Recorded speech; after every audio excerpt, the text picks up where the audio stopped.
It's Mikhail. It's Meg. It's Freq. Back with another episode of Millennial Talk Podcast. Where I cannot believe we're the new adults. I'm sitting here like, it sounded right to me. Okay. But you know, we're going to guide y'all through this. But yeah, so new episode, guys. What's been going on this week? Getting over a cold, as y'all can hear. But I've still been outside. I've been outside. With my girls, though. Oh, period. We've been having fun. We've been having, at this point, weekly girl nights out. Yeah, girl nights out. Oh, that's nice. So, yeah. We went to Baru, and then we did drag bingo, which was interesting. Warlock? Mm-hmm. Oh, okay. At, 5:15 or 15:11 or something like that. I think so. Yeah. It's off Main Street, right? Mm-hmm. Yeah. Very interesting. Fun. I would rather go to a drag show than drag bingo. But the queen that was calling bingo, she was cool while she was, doing her stuff. But we wanted a picture after. Ooh. And it was just me and my friend Moira, and he looked at Moira and was like, oh yeah, you're so gorgeous. And Moira is a beautiful woman. But he just like marveled over her, and it's like both of us in the picture, and he like snuffed me kind of. And I'm like, oh, okay. Some little shady. It's like that. Like, if you just wanted a picture with Moira, you should have been like, let's do, everybody get their own picture. But he didn't want a picture with me at all. And he showed, Yeah, I don't like that. Y'all need to do better when it comes to that. Yeah, be nice, because I stuffed some ones down your boobs. Had fun, How you gonna tip and acting like you can't even take a picture is crazy. Exactly. That's crazy for sure. And it's crazy how they actually, because I never knew how they do their body. Yeah, it was like something they put on, so it was like a chest rubbery, a rubbery chest plate. So it was like, cause I thought it was real until he was like, yeah, stick the ones on there, and I was like, oh, okay. I'm sitting there like, hey, well, it's fake. It's fake. They do a prosthetic hip. Yeah, I seen that. I seen that with the Mm-hmm. But they wear a lot second outfit tights, like to make it, I guess, make it look more, whatever. But yeah, so, shady. It was a fuck with the community like that. Yeah, experience. It was. And he said drag queens are extremely shady. Yeah, because it's weird. I gotta be careful how I say this. I'll say this off camera, but they live for what they. I gotta watch how I say this. They live for certain things. Oh, okay. And if they see that in certain people, they gravitate towards certain people. Oh, okay. So I'm gonna leave it at that. And I'll tell you off camera what I'm really trying to say, because I'm like, they don't need people attacking me for no bullshit, but it's the real shit. You know what? It's clicking. I think I'm getting it. Okay, but Baru is a good restaurant. It's Caribbean fusion, it's Caribbean restaurant. I had the short ribs with the plantain and rice and beans. It was delicious. I've had better plantain. The plantain that we had at Gacho's was better. I'm not gonna lie to you. That actually really was good too. Yeah, Gacho's was good. But the plantain was like okay, but the short rib, it had some type of birria sauce poured over it. It was delicious. It was a little sweet and savory. And then rice and beans good. I have to give me, Twin, and Moira, give the dessert a 0 out of 10. So she had the tres leches bread pudding. Oh, okay. Moira did not like that at all. It was, she said the temperature of it or whatever, it wasn't good. I had the guava cake. It was like a baked cheesecake, but it was like presented on the menu as an actual like slice of cake with a guava sauce on it and lemon sorbet. I love sorbet. The texture of sorbet was gooey, which is weird. Yeah, because sorbet is not supposed to be. No, it's not. It's, you just, But it was kind of gooey. They had it over these graham crackers. Graham crackers wasn't even good. And then the actual cake was like a baked cheesecake. The texture threw all of us off. We were thinking like a nice little fluffy butter cake type of situation. No, the guava sauce was good. It just tasted like it should have been cold instead of warm. You know what I'm saying? But it was like the flavor, the guava flavor was there. It's just like I would eat it over. I'm not gonna lie, like a whipped cheesecake. If it was cold, it was good. If that's the only thing. But Twin had a chocolate cake. It was supposed to be like a lava cake, but it was like with mango and strawberry or something like that. Okay. That was delicious. It was nasty. Damn. Okay. Her cake actually, because I know a lot about chocolate because my mom and stuff like that. It was more cocoa, like pure cocoa. So it was like rich in that cocoa flavor, which took away. Like I said, it's still a cake. Like it should be a little sweeter, whatever, like that. And then the lava cake, it didn't even have the lava. Right. Yeah, so it was just like a fudgy cocoa type of cake or whatever, but she didn't like that either. Damn. Our food, they both had oxtails with rice and beans and plantain. They said their food was good though. It's crazy. I never get oxtails from Caribbean places. I don't know why. I've never tried oxtails. I think that was my second time tasting it, and it was okay. Like they said, they said it was okay. My short rib like good. My short rib was delicious. Damn. I would go back just for the short rib, and it is a smaller type of area or whatever. Like it's real intimate, low light. Well, no, that's one side of the restaurant, and it's another side that's bigger, and then downstairs was pretty and everything too. So, I would go to Bar Room for the food, not for the dessert. And yeah. I see why people like kind of like restaurant hop. Like you know where to go for like good food, but when you want dessert afterwards, you go somewhere else. I see why people do that now. Yep. Yeah. Cause we was in Royal Oak. We should have just went to Astoria. Right. We should have just went to Astoria. Damn. Well, no, we went from downtown to Royal Oak. We started at Paint with a Twist. Then we went to Bar Room.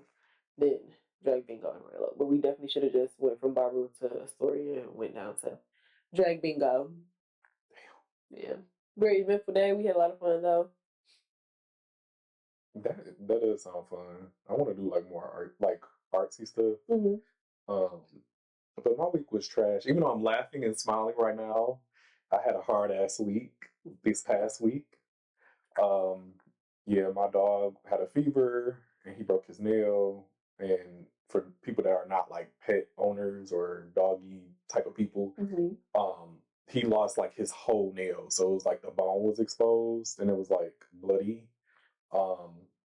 I don't know how it happened or whatever, but it happened. So he had to do 2 urgent care visits and he was on medication, all types of shit. It was a lot. And then in the midst of that, I had a fucking migraine that took me out for a few days. So I'm sitting there caring for my little fur son and also feeling like death. So it's just been a struggle of a week, but I'm here. A good dog dad. I try. And make sure y'all get insurance because that urgent care visit was $500. Yeah, I can get pet insurance. Yeah. I had pet insurance at my last job, which was really fucking good. But this job that I have now, they have a discount plan. It's not the same. So, but yeah, if y'all get a dog, get pet insurance. I recommend Lemonade or Spot. And I'm not sponsored, so. A fish. Get a fish. I'm over that shit. My dad ruined that for me. We have piranhas, sharks, all types of shit. I'm good. Okay. And they smell if you don't clean the tank. My week has been fun. Yeah, lighten it up. I've had fun this week. I've terminated 2 parents' rights, and I've different definition of fun. moved 2 kids to great homes. Okay. Yep. And the court and kicked ass. Shout out to you, Gilbert.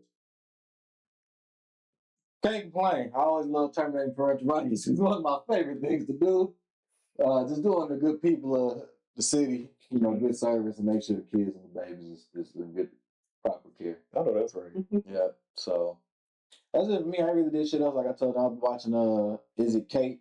Holiday Edition. That's pretty much been my shit. I love the baking shows. Yeah, that's just my shit too. I like the kid ones. Just to see like what they can do and everything. I can be getting so emotional and frustrated. They do though. Hey, this ain't really cute though. I like it. They be really trying. They be serious. They be the fondant that be fucking them up though. Oh yeah, that's the fondant really do be fucking them up. Yeah, the directions. But it's like baking challenge or something with all the kids, and they really do good. Like they really be in there baking. But I be feeling like that's based off of the parent. If the parent baked a lot and taught them, then of course, some of them be amateur. But it's in the movies about making meatballs mud pie. That shit, little nigga. Not meatballs mud pie. It's crazy. He said make a cow boot. You talking about meatballs pie? Fuck all that. We got hanging out this bitch for street. You know what that remind me of? Did you have an easy bake oven as a kid? I had the boy version of it. You know what I'm talking about? Okay, let me yeah. I didn't know it. No, was it blue? No, it was I forgot what it was called, but y'all know what I'm talking about. It was you know when anytime they make it a boy version of something, it's always monster like shit. So basically, I had the girls make the little cupcakes. We had the gummy worm brownies and shit like that. the peanut brownies.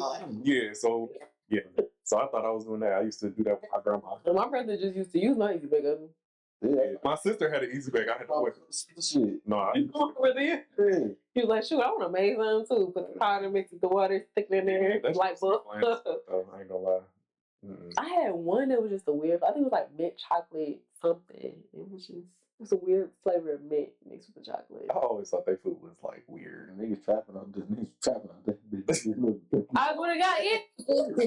Mix the powder and stuff like, okay, I can actually make something here, get hot enough, put something in there. Like, oh, Do they still got easy bake? Have y'all seen it in stores? They probably got it. I don't think I have seen it. That's right. Ain't like no point. That's what air fry.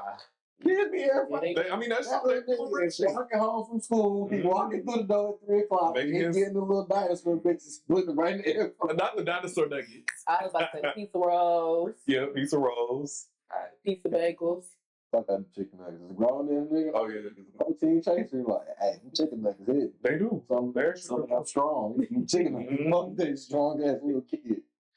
That should be it. Okay. All right. I be in DPS too much. I'm like, what the fuck? You know what? I'm sorry. No, go ahead. Okay. Here we go. What you about to say? Right.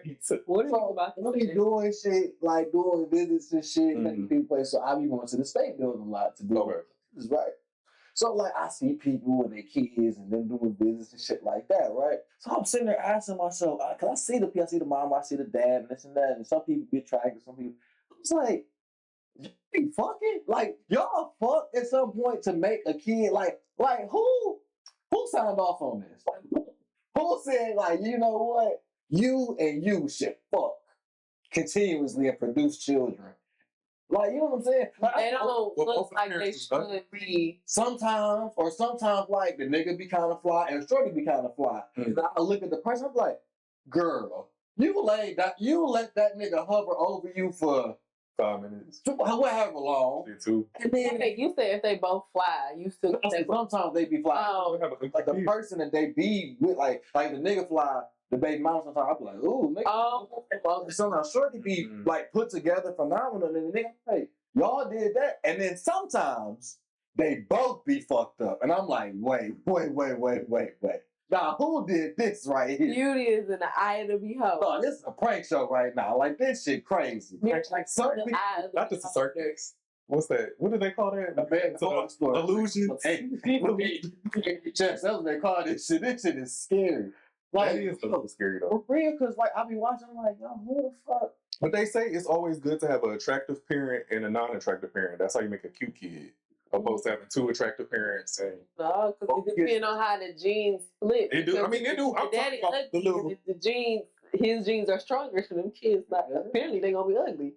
I'll tell you this right now. That nigga, a lot of the time with these niggas got the dominant gene from what I see, because them motherfuckers. That dude. But I mean, it's like nigga, your life hard now, and I can tell you, nigga, well, you really can't help some of this shit. Like nigga, you fucked up. Like nigga, damn. Woo. So I can hate that though. Like, dude. Hairlines is genetic, nigga. Some hairlines is genetic. Thank you, Lord. Like, bro, I be feeling bad because I was like, shorty, like you did this that one night, and who would have thought a year later, 2 years later, you would be meeting a nigga once a week, or bi-weekly to co-parent to see your motherfucking kids. Is it worth it? You know, I mean, that's the same thing if they both attractive. Because it's well, at least the kid cute, hopefully. I mean, just from what he said, though, it's like you gonna wind up there regardless. It's like, bro, people be cute, but like sometimes they get lucky too. Like family history, family genetics, that shit be. And because they do skip. It's skip. Or it's stumped all over y'all. It's stumped all through y'all shit. All y'all niggas got that nose. And that shit is really fucking your face up. It's fucking your face up. They like big ears. So I had big ears as a kid, but I grew into my ears. No, I ain't grow to the ears. They whole family got big ears. Big ears like fan out. It's funny, like I got some clean shit. These braids is helping, but I'm just saying. No, it's fit your face. Yeah. I'm thinking about right. Was the point we on the top of high, like nigga. I was in that bitch looking like the ring, like come get you and knock the fingers off the ring. But I think what fucked me up genetically worse. Oh, these bitches right here. So it took you away from here because you was stuck down here for about a good. Remember they was stuck. Not that boy leg. No, he was. I am. Well, I am. No. Like you explained it, it's like, cause I've seen people way worse than you. It's your height that helped. Oh yeah. If it was shorter, they would have been wider. Yeah. But it was. But like, stretch my leg. Like, you move to stretch my leg. My shit look broke. Like, if y'all took a picture from above, you'd be like, damn, this nigga just like who? I know, but I'm saying I seen worse. It's like it's not that. Yeah, but it's just noticeable. It's very noticeable. Like that shit, like regular, like. Shoot some shit through the forest, leave some bones. So who bowling? That'd be bowling. That's not hereditary all the time. It's not? No. My daddy. Oh, he's bowling? My daddy, my sister, because I love her, my brother, we all. Okay, so that's, at that point. Yeah, in that way, yeah. But no, sometimes, like, if you start your kid walking too early because their bones aren't fully, that's how you get it. Yeah, that's what happened to me, but it's like a dual whammy. Yeah. He's like, compared to everybody else, it's like, I got the double whammy. Yeah. These split pants been helping. Throw some D's. Skinny jeans, nigga. I had some nerve, this nigga. Some nerve. Oh, yeah. I had a lot of nerve. He was bold. He was like, I don't care. I got my scalp on. You was. You gonna be you. That's all. Yeah. That's how you know it wasn't that bad. Now, if you wearing skinny jeans and it was bad, Jalen. 3 things. I was confident. Period. Yeah. Girls like me. Period. Okay. It's fine. That's how I know. That's sight. They can see. I did too. So when I look back at some of the pictures, I'm like, damn. God bless me in other ways, but you bitch was also lying. I guess we both needed something at that point in time. They like you for you. That's all that matters. Exactly. Yeah. That's all that I've always been funny. Thank God. Oh my God. Thank God. Nah, when he said that hairline shit, I was like, yeah, thank the Lord. Because, Think about it like this, bro. Up until I grew this, I would get bald fades. Oh, yeah, I remember that. Yeah. So, like, you was lying, okay? I don't even remember what you would have bald fade. Oh, hold on. Yeah, look up a bald fade and then that's our particular little thing. So, I thought you had to my Timmy niggas out there, y'all know the struggle we had to go through. It was a nigga with real confidence because I came from a dad that went bald, so he stopped giving a fuck. So for him, a bald fade was like, nigga, you got hair. So I was like, yeah, I didn't know about like the number 7s, the number 9s, all that shit on the board. I learned that later in life, but. Nah, nigga, that's why I know that's why. I'm realistic myself. My dad bald though, but I remember because I'm 3 years younger than my brother. Like him saying, it's not a bald fade. That's a low cut Caesar. Where's the tip? That's a bald. It's like grew in something. If I got a fresh cut, my shit was low. My shit was bad. I mean, that's not a bald. Honestly, we grew with the school in the early 2000s. A bald fade is like you got a sheet of hair. That's what I'm saying. It just growing back. That's me getting it growing back a little. Oh. It was like that low. I ain't never seen you with a fresh cut in high school because I always see you with your hair like that. That's not a bald fade. That's it grown out, right? You got my hair cut here. That's what I'm saying. That's it grown out. That's what I'm saying. I've never seen him with a fresh cut, yeah. Yeah, with a fresh cut. I've never, I guess, like I said, I've never seen you with a fresh cut. I always seen you. Yeah, but at least you can grow hair. Shit, there was niggas that had extensions in high school. So I have my dad. My dad was fine. Initials. Initials. We Not okay. No. B. No. Stop. B. Stop. Oh. Stop. Stop. Off camera.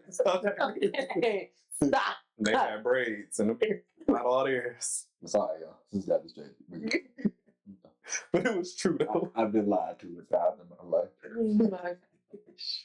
Now we're about to move into Trend of the Week, which is highly anticipated because y'all been talking about this all on TikTok. It's everywhere. They're gonna be talking about it for years to come. But the Diddy documentary, 30 more months. Dun, dun, dun. The Diddler, Diddy did it. Anyway, Diddy did it. He did all that. Real. So I don't know how we're gonna break this down. How do y'all want to do this? Y'all want to just talk about our initial thoughts about The documentary? Okay. I saw young. I knew so much about shit. Oh yeah, I didn't.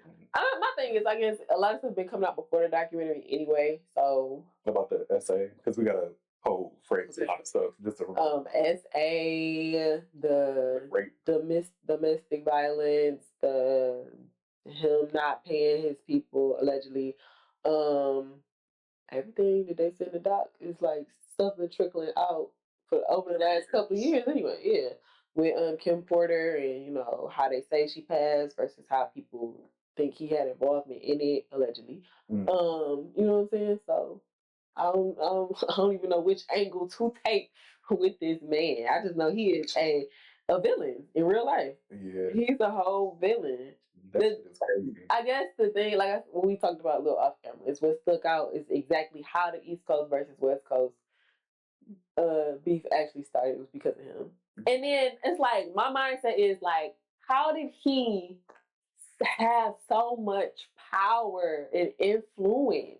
Because of his start. What I'm saying? Yeah. Like looking back at this age, he was a lion. In the 90s, I'm like, we were babies, really. We were literally just being born. Yeah, earlier than that. Because he was with Uptown. That's what I'm thinking. Like, so when Pac and Biggie died, we were literally like one. Yeah, they just. So I'm like, we were babies or not born during the start of everything. But like being a kid in the early 2000s. Shit, we thought Diddy was the shit. So now I'm like being 29 in the 2020s. I'm looking like, why did we ever think?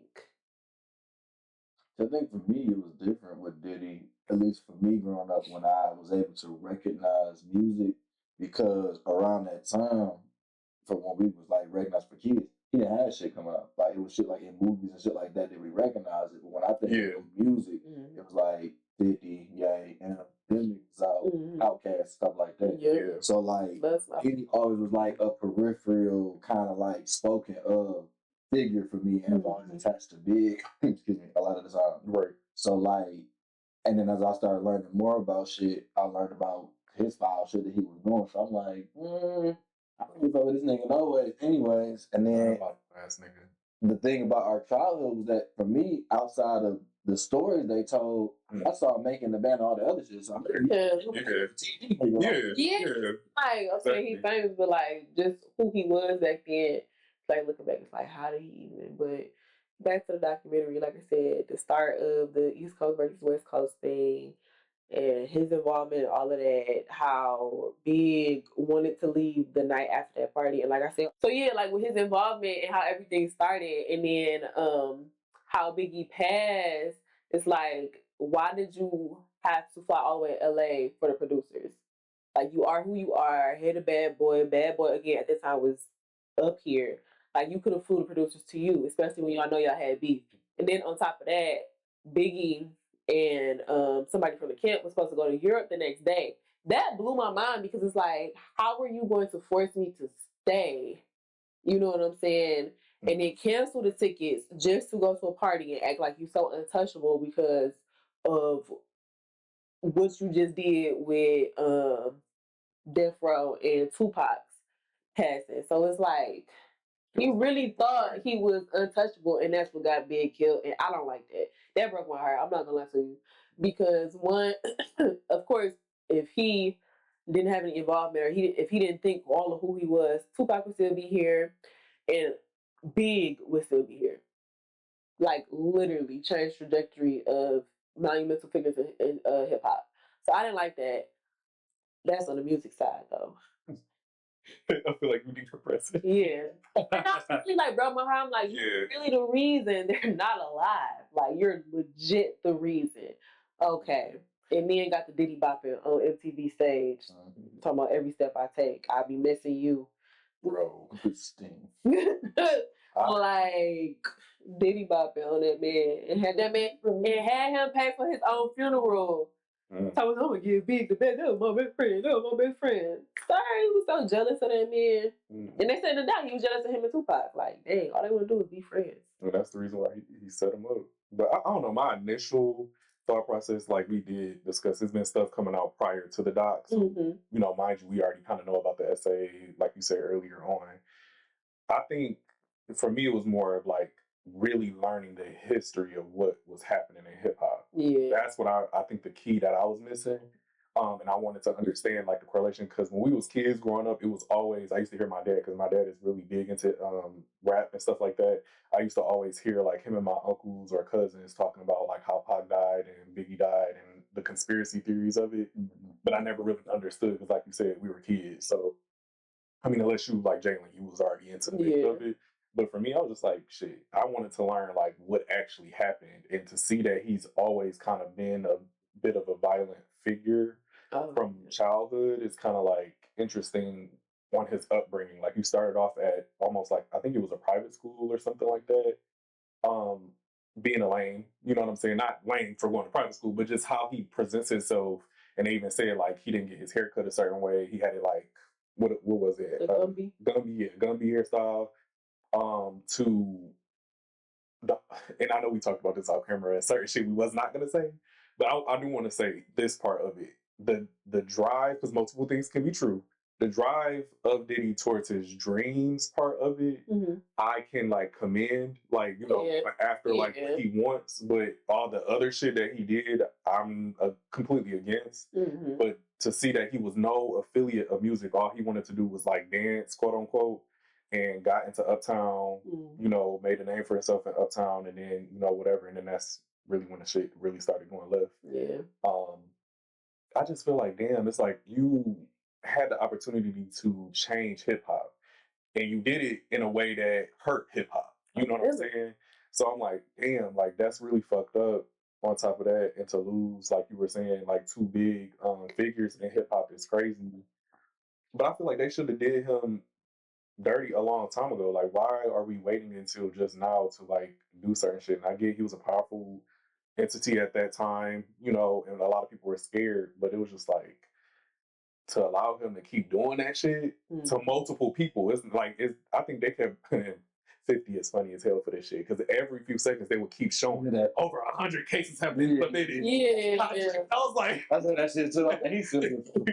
He just kept bringing that up. Over 100 cases have been submitted, and I'm just sitting here like, damn, like y'all just kept letting this shit build up. But I think the big takeaway for me initially was how, you know, from a lot of people, you know, how much money are you gonna do shit for? Yeah. That's really what's your price? Exactly. That's really what I took away from it is, you know, hip hop really took a hard hit based off of fucked up decisions, and, you know, his decisions and what he did, and then also it's just like this is our culture. Like, we should have band together to make something beautiful, and we had people in place that wanted to do that, but instead you got one bad apple that want to fuck shit up. And that's just really what it boiled down to. I mean, there's other shit too, other pieces that are, you know, chess pieces on there too, but we just talk about Diddy today. We just talk about Diddy today. Yeah. I mean, like I said, I knew a lot of the different stuff or whatever. It wasn't too many shocking things for me. It was some of the finer details about his life that I didn't know, like some of the stuff that he was doing behind the scenes, like RGO Day, like I didn't know about like that or whatever. Shit like that, like the different mixtapes that he was on saying shit I didn't know about that, like that silly ass shit.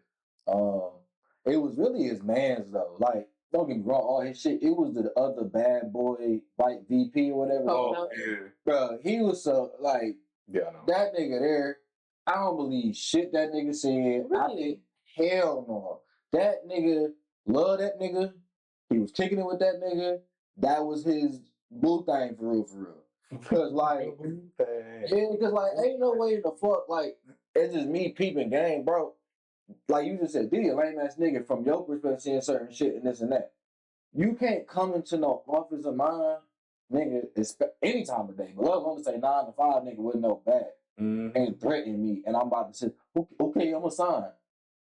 No, nigga, you do something, man. Nigga, you got to be dead in this bitch. But everybody not like that, though. You got to think about it. Diddy was not a street dude, so why would he go get a street dude to help him? You know what I'm saying? It's to his point. He wouldn't do that to Big. He for sure would not do that to Big or anybody else that was really from them streets. Not even from the street. The type of nigga that you did it to, because I'm speaking like as a man. Like, I know me and them ain't gonna let that go down.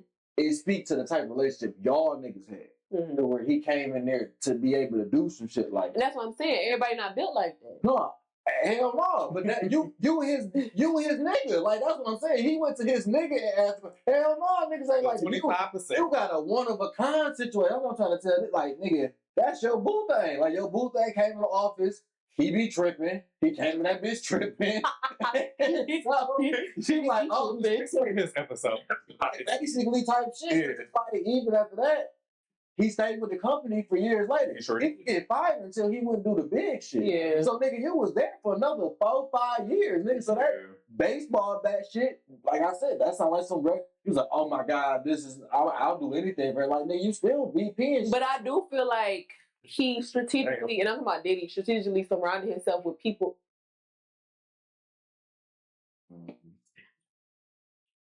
Sorry. I don't know what the fuck that was. Got ties anyway. Should we all Phones be listening? Okay. Flowers. Okay. 50 said, fuck the foreplay. I swear to God, I love 50. I do too. He said, let's get active. We go flowers. Send some flowers. Let's get active. But what was I about to say? Ain't that threw me off. I think that was you know how like it cracked because it gets cold. I think he strategically surrounded himself around people who he knew wouldn't try him or wouldn't react in a way where, like, with anybody else, you come with a bat, like, swing. You know what I'm saying? Or like with 50 Cent, you sending flowers, let's get active. Come on now. So he not going to have somebody from the streets that's really about that in his office because he wants to be top. And that was his thing, his mindset. I want to be top. I want to be this. I'm a god. I'm a king and stuff like that. That's why they said with the artists too, they was like, yeah, he got people from the street that were talented, but they didn't know the business side. He knew the business. He knew how to predict it. Because the way I fun and send it is deeper than that. Because like if the contract, his mom listed for 75%. Yeah, he did. And this nigga listed for 25%, right? Mm-hmm. Okay, Jalen Brain, you could do that for your mans, but you already did it. So you would think I would put this, my mama and my what? Significant other. Right? As the people who will hold shit down in case something happens. He been with you since Uptown. Ain't no Kim Porters in this picture, per se. Ain't no this in the picture. It's Eric Sermon or Misha, whatever. Yeah, Misha. He's been around for the longest. He got a deeper, again, no pun intended, a deeper bond with you. So it's like, that's what I'm saying to me. Y'all fucking. You know what I'm saying? And I'll be damned for me if I'm looking at a documentary. Even with Diddy in jail and all this shit, niggas is running this and that, got this and that, they in escalation. You and this bitch with a thermal, with a Sherman, nigga, in this fucking diner for a documentary. I'll be damned. They said he was homeless. Yeah. He experienced homelessness. That's what I'm trying to that's what I'm saying. But I'm saying, even what you went through, my brother, that's cool. Today, when they filmed that bitch, it was another nigga, that's what you had on. So my thing is, I'll be damned. But he did lose the lawsuit. He lost everything. That's the point. He tried to sue Diddy for the 65%. That nigga eyes is like, nigga, it's not like you was clearly fucking that nigga, bro. Because there's no even fell in love and he fucked you up. You see what I'm saying? Like that's how he looked. That's what's in his. Allegedly, because I ain't trying to. Because I don't know. He put the act. Y'all can whatever. I'm saying it's a fact. It's clear as day, nigga. I ain't no fool. Because it's like, bro. His eyes in the documentary and shit, how he was looking. And, like, you don't have nothing to show for it. Like, if anybody else in that situation, okay, you would bounce back for some other shit, make some shit. you are like hurt, like for real hurt. Like that has fucked your life up. Like when Shorty's like, that was my first love. Like that was my baby daddy. Like that's the type of shit that was coming across to me watching this. I'm like, this nigga is responding like, he's one more bitch. Like he's upset. Think about it, it's like that's his best. That was his best friend. Well, okay, didn't use that word, but he said it. They were like best. That's the godfather of Justin. So it's like they were close. No, Justin. The first one, Misha's son. Yeah. No, was it Justin? Justin is the oldest. I thought he was Christian. I think he Christian. Yeah, that's what I'm saying. Yeah, I think he Christian got that. Yeah. I'm pretty sure. Yeah, I think he was Christian. Yeah, but that's after the back shit. That's what I'm saying. That's what I'm saying. But he was blackballed though. He was tuning that ass up. That's what he was doing. Man, well, a lot of him was. That's what I'm saying. I feel like everybody in Hollywood did it, but I'm saying that is on the dog. But I don't think. No, I think it was really like. That's what I'm saying. But I really do believe that. You know, I don't want to discredit him taking advantage of the people or anything like that, saying like, "Oh yeah, you know, he fell in love." Blah, blah, blah, blah. But no, that's what he took advantage of. It wasn't that Diddy is this. He came in there with the bat. Now what could I do? He took advantage of that you was his lover. That's what I'm saying. I'm saying he always gonna take advantage of he a foul ass nigga. He took advantage. I mean, the whole point was just like he was manipulative in a lot of situations. Right. So it does that. He was downplaying it to make it seem like we was lovers and he fucked me over because he's scorned. But I'm like, no, nigga, we got eyes, nigga. We know what that looked like. I think he really believed in Bad Boy too, though. I don't think that's the only thing. He probably did. I don't think that's the only thing. He did, all right. I was about to say the same thing. The wrong one. I think he really believed in Bad Boy and where it would go and everything like that. You know what I'm saying? It's not just question though, too, today. I mean, Diddy is the fact that he seen all the foul shit Diddy was doing too. But he also took accountability for that in the doc. He did. He did. But why? For whatever reason, I don't know. I ain't saying everybody got a clean heart and conscience. Yeah, multiple things. But true. He for sure was like, yeah, like I even sat there and was a lot of them say that like we sat there and quiet. I personally think that was just the culture of the industry back then for sure. Because y'all think about this is even before the Me Too movement. Well, that's one. There's a lot of stuff. That is true. Yeah. Taking away the sexual stuff, right? Mm-hmm. So Art Curry was on there. This artist that said my contract was fucked up, right? Yeah, he was. What did that same nigga in that Sherman say? I did the day-to-day operations. So nigga, you doing all the contracts that's fucking these niggas over. So how the fuck you in this documentary talking about, ooh, he got me too? No, nigga. You over there in a separate box. You over there in the other corner, like I've been saying. No, nigga, your shit hit different. Pause. I'm just saying. That's what I mean. Like, hard pause for them. It's super pause. That's what I mean. Like, bro, no, bro. But he's definitely wrong, folks. But he did. I feel like he took accountability for certain things. But sometimes for everything he said, for everything he did, he took accountability for the bad part that he said he played. He took accountability. Go watch Jane Deal and go come back to him. I just feel like he ain't there right, but yeah. Sometimes you have to choose your integrity, and I feel like some things is a little too late. Like fucking up multiple people's money. Knowing that he was abusing women and stuff like that. It's like, men. You can't just be, you taking accountability now. These women could have lost their lives. Don't. Documentary is how money jeopardizes people and take. Yeah, no, that is. But I don't confuse him taking accountability with him saying sorry. It's too late for him to say sorry. I don't think it's ever too late for you to take accountability. It's not. You wrong, and your accountability, you taking accountability don't right your wrongs at all. You know what I'm saying? That's crazy. People could have lost their life. Say sorry, and I mean karma is what karma is because he experienced homelessness. It was that on the account of Diddy? Yeah, but you also seen Diddy do all of what he did. It played a part. It played a part in it, and I mean, you played your part.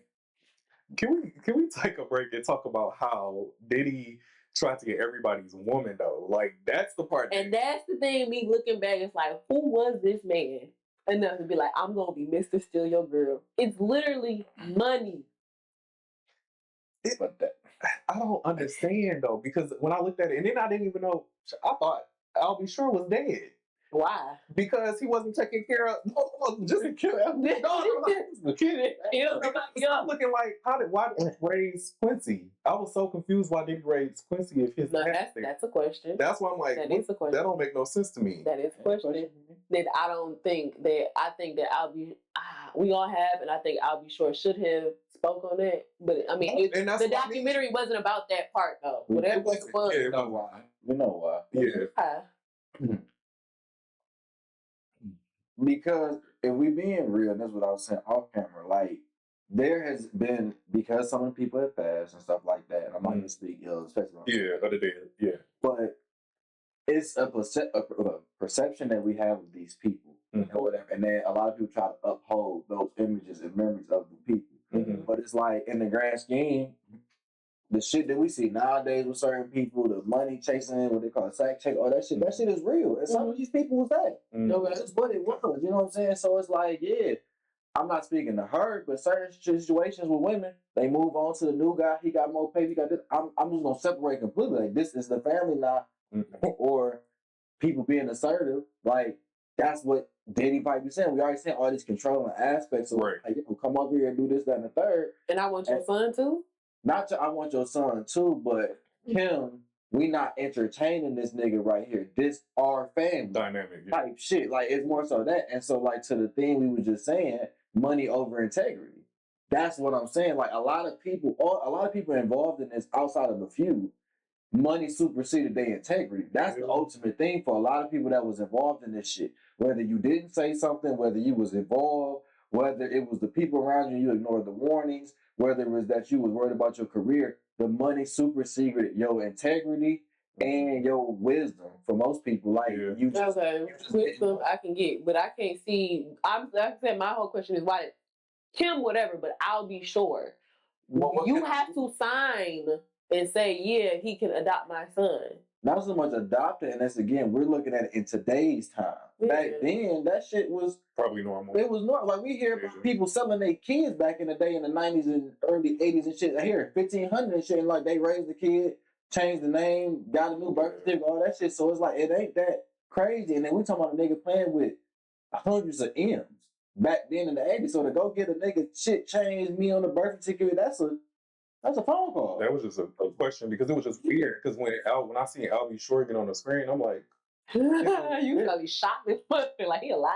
I'm like Quincy with Diddy. Like I'm so confused. But that was just my little. I always thought it was because he was always with Diddy because all his siblings.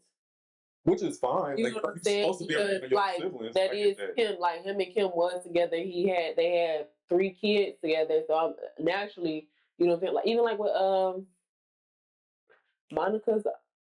Monica's oldest isn't her oldest is wasn't she with Rocco? Who Monica? R&B singer? Yeah. Oh, I don't know. I think she was with Rocco. With his oldest son hangs out with her kids as if they're together and they're not even been together in years. So you know what I'm saying? Yeah. Like you get what I'm saying? So it's like I always thought it was a situation like that. Like, okay, my oldest is with somebody else, but I'm with somebody new and all the kids are together. And then Diddy still had more kids after and while he was with because they have a sister. It's a sister that's always with the twins, and I think she's a year older. You know what I'm saying? That sounds like or 11 months. It sounds real close. It's all about the money, bro. Like that's just me. And then it's like again, I'm speaking bad, but you follow it up. It's like okay, you out on the scene, married to me, having kids with these other women. Our profile went from the J-Los to the Cassie to the models and stuff that they didn't even introduce in there. So it's like again. The money over integrity thing for me is like it just very is prevalent amongst all the people involved with the documentary, like left and right. And again, I'm not speaking ill of the dead. It's just the truth. Like for me, not at the time, like she was a model, she was doing her thing. If a nigga come up with 500 M, shit, I tell her, you better go over there and deal with that nigga with 500 M. Not, if I didn't know what I knew, if it's for 500, girl, go do that shit. Fuck that shit. Okay. That shit was interesting. It's just weird, like how tied everything is. Like everybody's so tied to Diddy.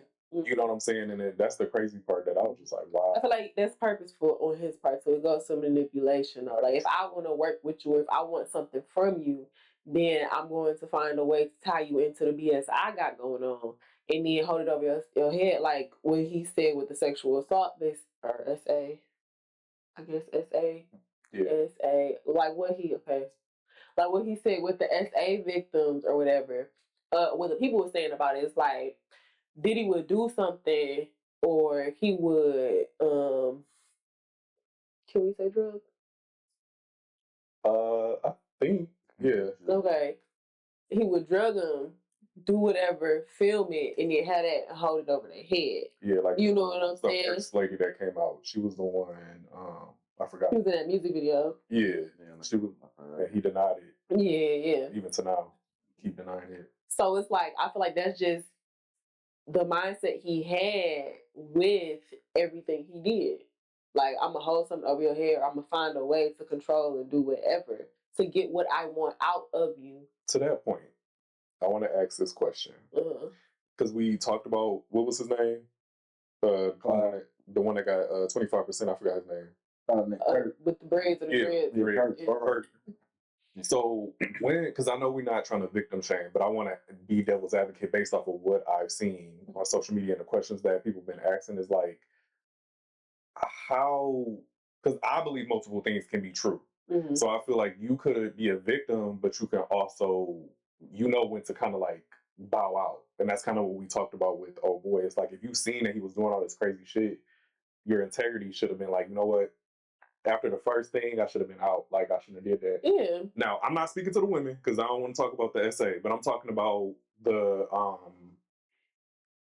Capricorn Clark. Okay, she's a woman. I'm sorry, not the SA.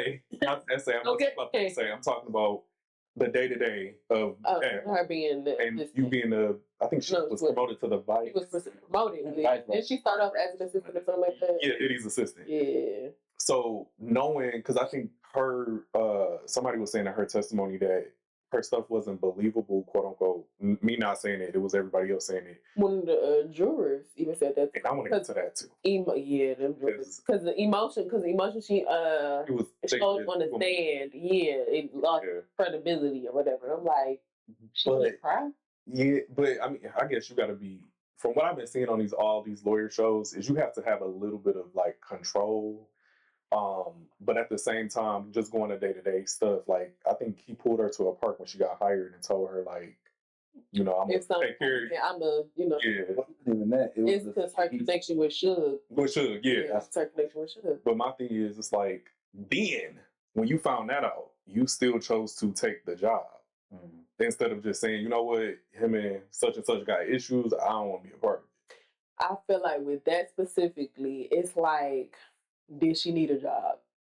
But that job. Be real with you. I'm gonna be real. I probably would have kept working. Yeah, like if I needed the job and you got beef with such and such. She might not. She's been cool with him, but not super close. So it's like, okay, I just gonna have to keep my mouth shut and keep a little distance away from homeboy back in LA. Like more so, she's even like she had been through shit already. So that's one key factor. So like putting myself in that symbol, like I've been through shit. So like that wouldn't have fazed me. However, she just got to the industry, so I'm looking at it more so like, okay, oh shit, she's trying to. No, this is what happens in the industry. This is the big way industry shit. Like this nigga is in the top 10 of music execs. Like it get to this point, it get this lethal. So it is like not a loyalty test, but understanding how pivotal loyalty can kind of be in the industry, which is why it makes sense why she stays so long. Because it's like, yeah, I'm not even about to play these games. But at the end of the day, these niggas is playing with hundreds of millions of dollars to make something happen to me. Ain't that fucking difficult? And I'm nobody. You know what I'm saying? Yeah, like I take the train. Like she take the train every day. I stay in this little apartment. Like it ain't shit for them to do this. They got my social security number. They got my address. They know my mama. They know it's like it ain't shit to make my life fucked up. So it's like I don't really put that against her to be like she's staying. It's not that. It's just that nigga with that bat. No, nigga, I can't let. But I mean, that nigga with that bat, I can't let them slide. But even fast forwarding through all her experiences, like when she got kidnapped, quote unquote, allegedly, and she was saying how the whole thing with Cassie being with Kid Cudi, and shit, and I was like, like, and she was like, yeah, I just never, that was just something. I'm like, yeah, nah, I'm not gonna do this, and this. That's when I should have bowed out and blah, blah, blah. And I'm like, well, you had signs before that. And I be like, okay, Deontay, think about it like this though. You signed with with all of what Jalen said. Bad boy, top tier back in the 90s, all this money and everything. I'm trying to work my way up at everything. And then this guy knows that some way, somehow, which they could have just been cool, like not even close. So how did you even find out I was cool with Suge? I never brought Suge's name up. I mean, you did your research. You know some stuff. So then you put me to this park, you put his gun out and say, if anything ever happened, I'm going to have to unalive you. That's fear.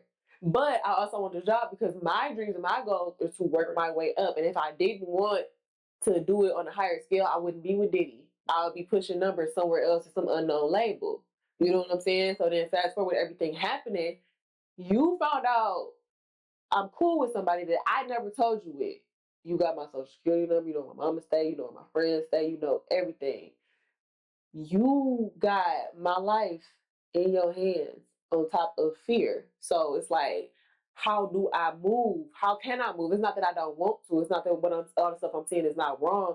How can I move? And then I'm in an industry which you probably heard certain things like this is the culture. So it's like, what's the culture versus what's wrong is unacceptable. You know what I'm saying? Like what's that line, that borderline of extremely unacceptable and what's not. And integrity do play a part in it. But when you in her situation, it's like that's fearful. I'm like, I have to be strategic with this. I get that. I have to. But that specific situation, that was more of her being, I guess, okaying that Cassie could go with Kid Cudi. Like she okayed it because she got, I guess, guilted into it because Cassie had asked her or whatever, like, hey, can we go hiking? And Kid Cudi. I think, excuse me, more so what it was is that she knew what was going on, but also like she got put in a position to me. Is more so what it was.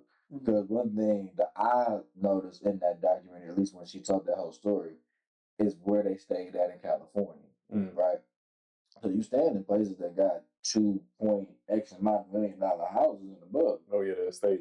Your checks is pretty nice. So like the way I look at it is, you also was like kind of fuck this Kid Cudi whoever guy. Like I really don't give a fuck about none of y'all got going on. I need to just nip this in the bud to keep my shit going. You know what I'm saying? Like respectfully, and it's not nothing against what happened to her, just shit like that. She looking at this like this another one of Diddy hoes. Like at the end of the day, if this shit don't hit the fan, if this shit don't get wild, you're replaceable. At the end of the day, like that's just the net of it, and we seeing that in real time with Carisha. So it's like you are replaceable. So it's like, why really get caught up and fuck my life up? I'm this girl, like she said, she was adopted, all this other shit. Mama was strung out. I got a $2.5 million house in fucking California. But yeah, like we sitting here saying, I don't give a fuck who you like fucking. Like fuck, it's like it's about the people. So that's what they worried about. And I think with a lot of this stuff, like we was in all night with the doc, we was focused on the story being told, which is fine. Yeah. But a lot of motherfuckers, their hands ain't clean either. Like my thing is, yeah, Capricorn, whatever she I ain't got no issue with you, but you might not fuck Diddy, but you was at all these parties and you was still that girl, you still not banging that niggas like you done got your shit blew out by somebody, man. It was whoever. Okay. I'm just saying, but he got something over you too, like that was speaking outside of a few.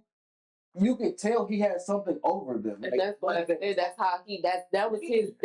If he was in a relationship with him, he had something on you. Yeah, but that brings me to what I was saying off camera too. Is like once he get out, y'all, that's what people are worried about because y'all participated in being on the dock, and he got something over y'all. So did he wrath after that point? I think at this point they don't care. Like I feel like they got him on the dock. And like I said, with the SA victims and stuff, it's a lot of shame that even that comes with it happening on top of you speaking on it finally. So it's like my worst, or they may have went through worse things, but my worst of my worst is already out there in the public. Right. I already said, you know what I'm saying? I went to sleep, woke up in the bed. One time it was girls, went to sleep, woke up in the bed. Next time he laying next to me. Like, I done already aired my business out there. If you gonna put something out, you gonna put something out. Like, I'm not signed under you anymore. You can't affect my money and my family. So that's what we can. You know what I'm saying? Like, we already know what you got. You know what I'm saying? What you got over us? Like I said, he would film it and hang it over their head. I'm up here saying like, yeah, he sexually assaulted or he SA'd me. It's hard. It is hard. We gotta get PR training. Yeah, we do. I'm over here saying that he SA'd me, and then like what? When he get out, he gonna actually put the film out. It was already embarrassing that it happened. It was already embarrassing to actually relive the situation on camera. So now I'm free. Like you don't have nothing against me. You know what I'm saying? Unless it's something worse. We never know. We ain't gonna know, but it's like, go ahead, Eric. Be like, I don't have any fear of you coming after me because it's like I'm not on your payroll anymore. Like you don't have that manipulation. You don't have that power over me. The first lady that spoke out about the essay from back in the day, she said that she's still fearful. You know, I mean, some people are, but I'm just saying, like, I guess I'm speaking for myself. Like, I'm on your payroll. I have no connection to you, bad boy. But like you said, if they ever did, I mean, he still probably got something that he could use against. But I already came out and said, and anything else, and if I knew because of the grape and the drugging, misconduct. Okay, illegal misconduct and how they got there. It's like it might be some stuff that I didn't even know I was doing because I was under the influence. There we go. Because I was under influence that I didn't agree to. Right. Boom. Okay. So now it might be some stuff filmed, but I can only speak on what I know. And if anything else come out, it really speaks more to his character, who he is. Like, because you're retaliating at this point. But you know he's good at that because he kept his hands clean from a murder for a minute. Yeah, because he had people up under him to take the fall. Yeah, and that's what he do. Yeah. So I don't know, but any final thoughts on the diddler? Stop victim shaming. That's all I say. Okay. No, I ain't got a problem. Watch it, check it out. VLP. You know, you find something new. If not, then, fuck it. It's a good documentary. Yeah, I hate that stuff. Everybody's like, what's the big deal about it? We already knew all this stuff. And it's just like, okay, good for you. Being private eye that detective. Like, yeah, I didn't know. So I don't know. Check it out. Like it was really good, informative. To see different people. I mean, I know a lot of people weren't included in that should be, but I'm gonna leave that alone. Farnsworth, where you at? Yeah, exactly. Umbrella taking that nigga around the world, man. You been seen. So either one. But yeah, check that out. I swear I thought he was only with Outkast though. I only seen him with Outkast. I didn't know he was with Diddy. That's fine. They're tough. Until I seen like pictures recently with everything coming out. Yeah. Yeah, I didn't know he was like right there with him. Yeah, if y'all have checked out the documentary, leave y'all comments below about how y'all feel about it. We know this is like really the biggest thing for right now. Like when back in the day when OJ was, this is kind of like the new little OJ situation. I guess, yeah. Yeah, that's all they keep talking about. But yeah, let us know. Mm-hmm. And we can move into the first topic, y'all. How ironic. What you need in your life. So the first topic is, are healthy relationships boring or do we just crave toxicity?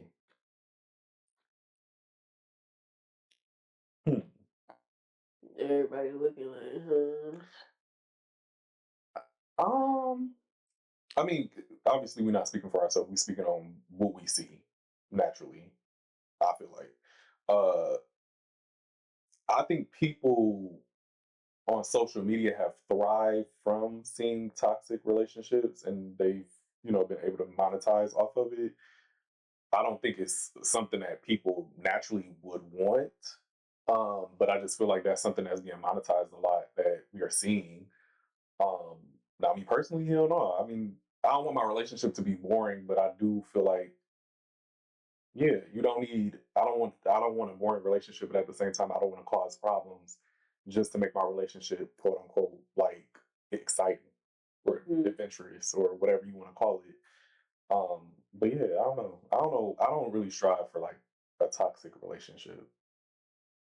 But I know it's advertised a lot because that's all I see on TikTok is people getting sued for cheating and all of the type of shit. People getting, I mean, yeah, it is advertised a lot, but I don't even think from a social media standpoint. I think from like a day-to-day relationship, when you've been in a toxic relationship, and let's say you were love bombed at first and all this extravagant stuff was happening, then all the toxic stuff happened, and then it became a cycle of good and bad, good and bad, good and bad. I don't think healthy relationships are boring. I think they are, like, a healthy relationship is paced out and it's regular.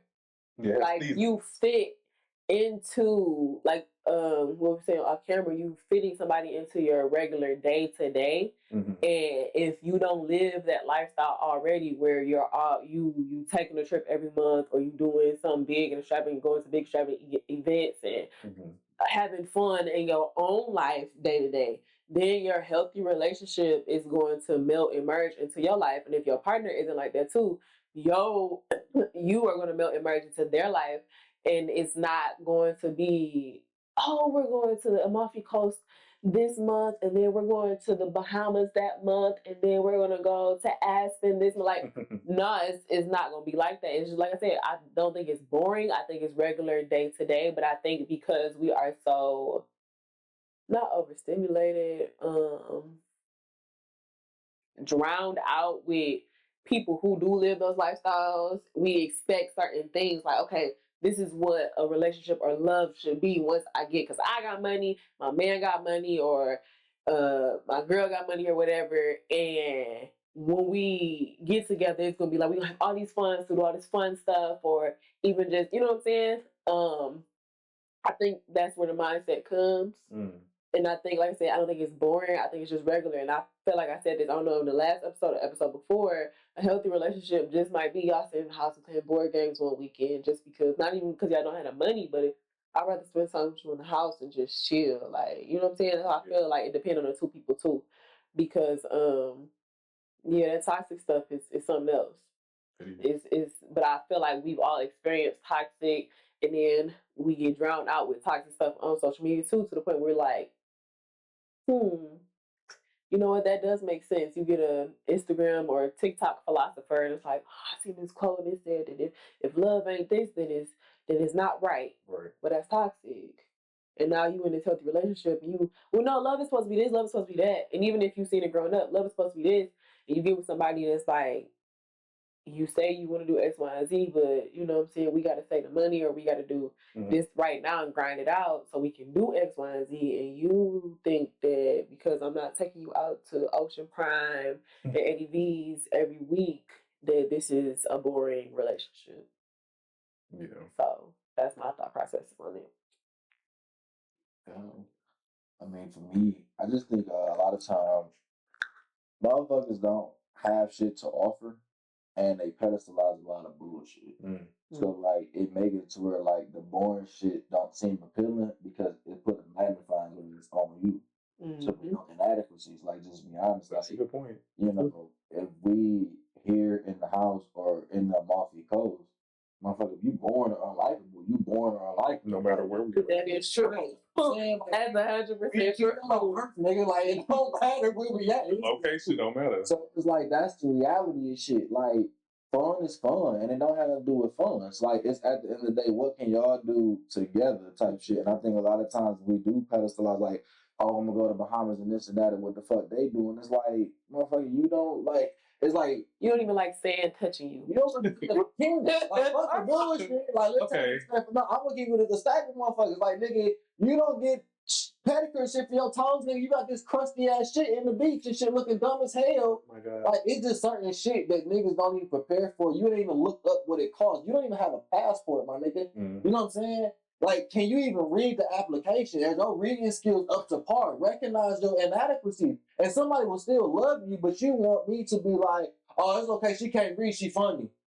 Oh, it's okay, she can't do, she da da da, her ass fat. I don't give a fuck. Yeah. You know what I'm saying? Because if I go there by myself, you think asses ain't fat out there? You think it ain't some nigga that's 6 foot out there, bro? Like, appreciate certain shit or certain shit where you at, bro. Like, that's how I look at shit. Like, like you said, you and your person can afford this. Nigga, appreciate shit. Shorty, appreciate that y'all motherfuckers got money in this economy. Fuck where y'all can go, nigga. Y'all can feed yourself. You can put gas in your car. It's a motherfucker who get up in the morning to get the snow off your car in the morning. Right. That's some real shit. But that shit get overlooked and it get told that's what that nigga's supposed to do. But if I said, oh, Shorty's supposed to out in the bedroom, I'm wrong as hell. You see what I'm saying? But it's like we can set these expectations willy-nilly when it's convenient instead of just appreciating what you got in front of you and where y'all can go. And I think that's what makes a lot of relationships last. They identify what they can build, where they can go, and most importantly, they know where the fuck they trying to go. Then they know each other. Like, you know your partner. You might not. And you know yourself. But I feel like you have to know yourself. Like, my thing is, you might not. But the thing is, you willing to stick with them while y'all figure that out. And that's what people are willing to do. I feel like that's knowing where y'all want to go is more important because it's like, I know I want to marry you. I know I want to do this. I know we want to have a family. I'm committed to that with you. We gonna figure this shit out. You know what I'm saying? That's why I said that's more important because it's like, yeah, I might not know you 100% because you trying to figure this out. It's your past trauma that you getting rid of and who you becoming. Mm-hmm. We not gonna know who that person is, but I'm gonna stand with you while we figure that out. Mm-hmm. You know what I'm saying? I'm gonna have an uncomfortable conversation when we get there. Right. I'm not gonna turn my back on you because you got there. Right. That's what's important. And people don't give a fuck about that. They like, well, since I changed this and you told me that a bitch like this go to fucking Turks and Caicos, and you like, yeah, bitch like this go to Turks and Caicos. Yeah, let's go. We'll get a jet ski, bitch. Like, that shit lame as hell, bro.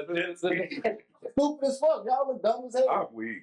Y'all want to take pictures and buy drones and shit, and then when y'all break up, y'all whole Instagram filled with that shit looking goofy as hell. Yeah, that's why I said that. Hey, what? That's why I introduced the social media.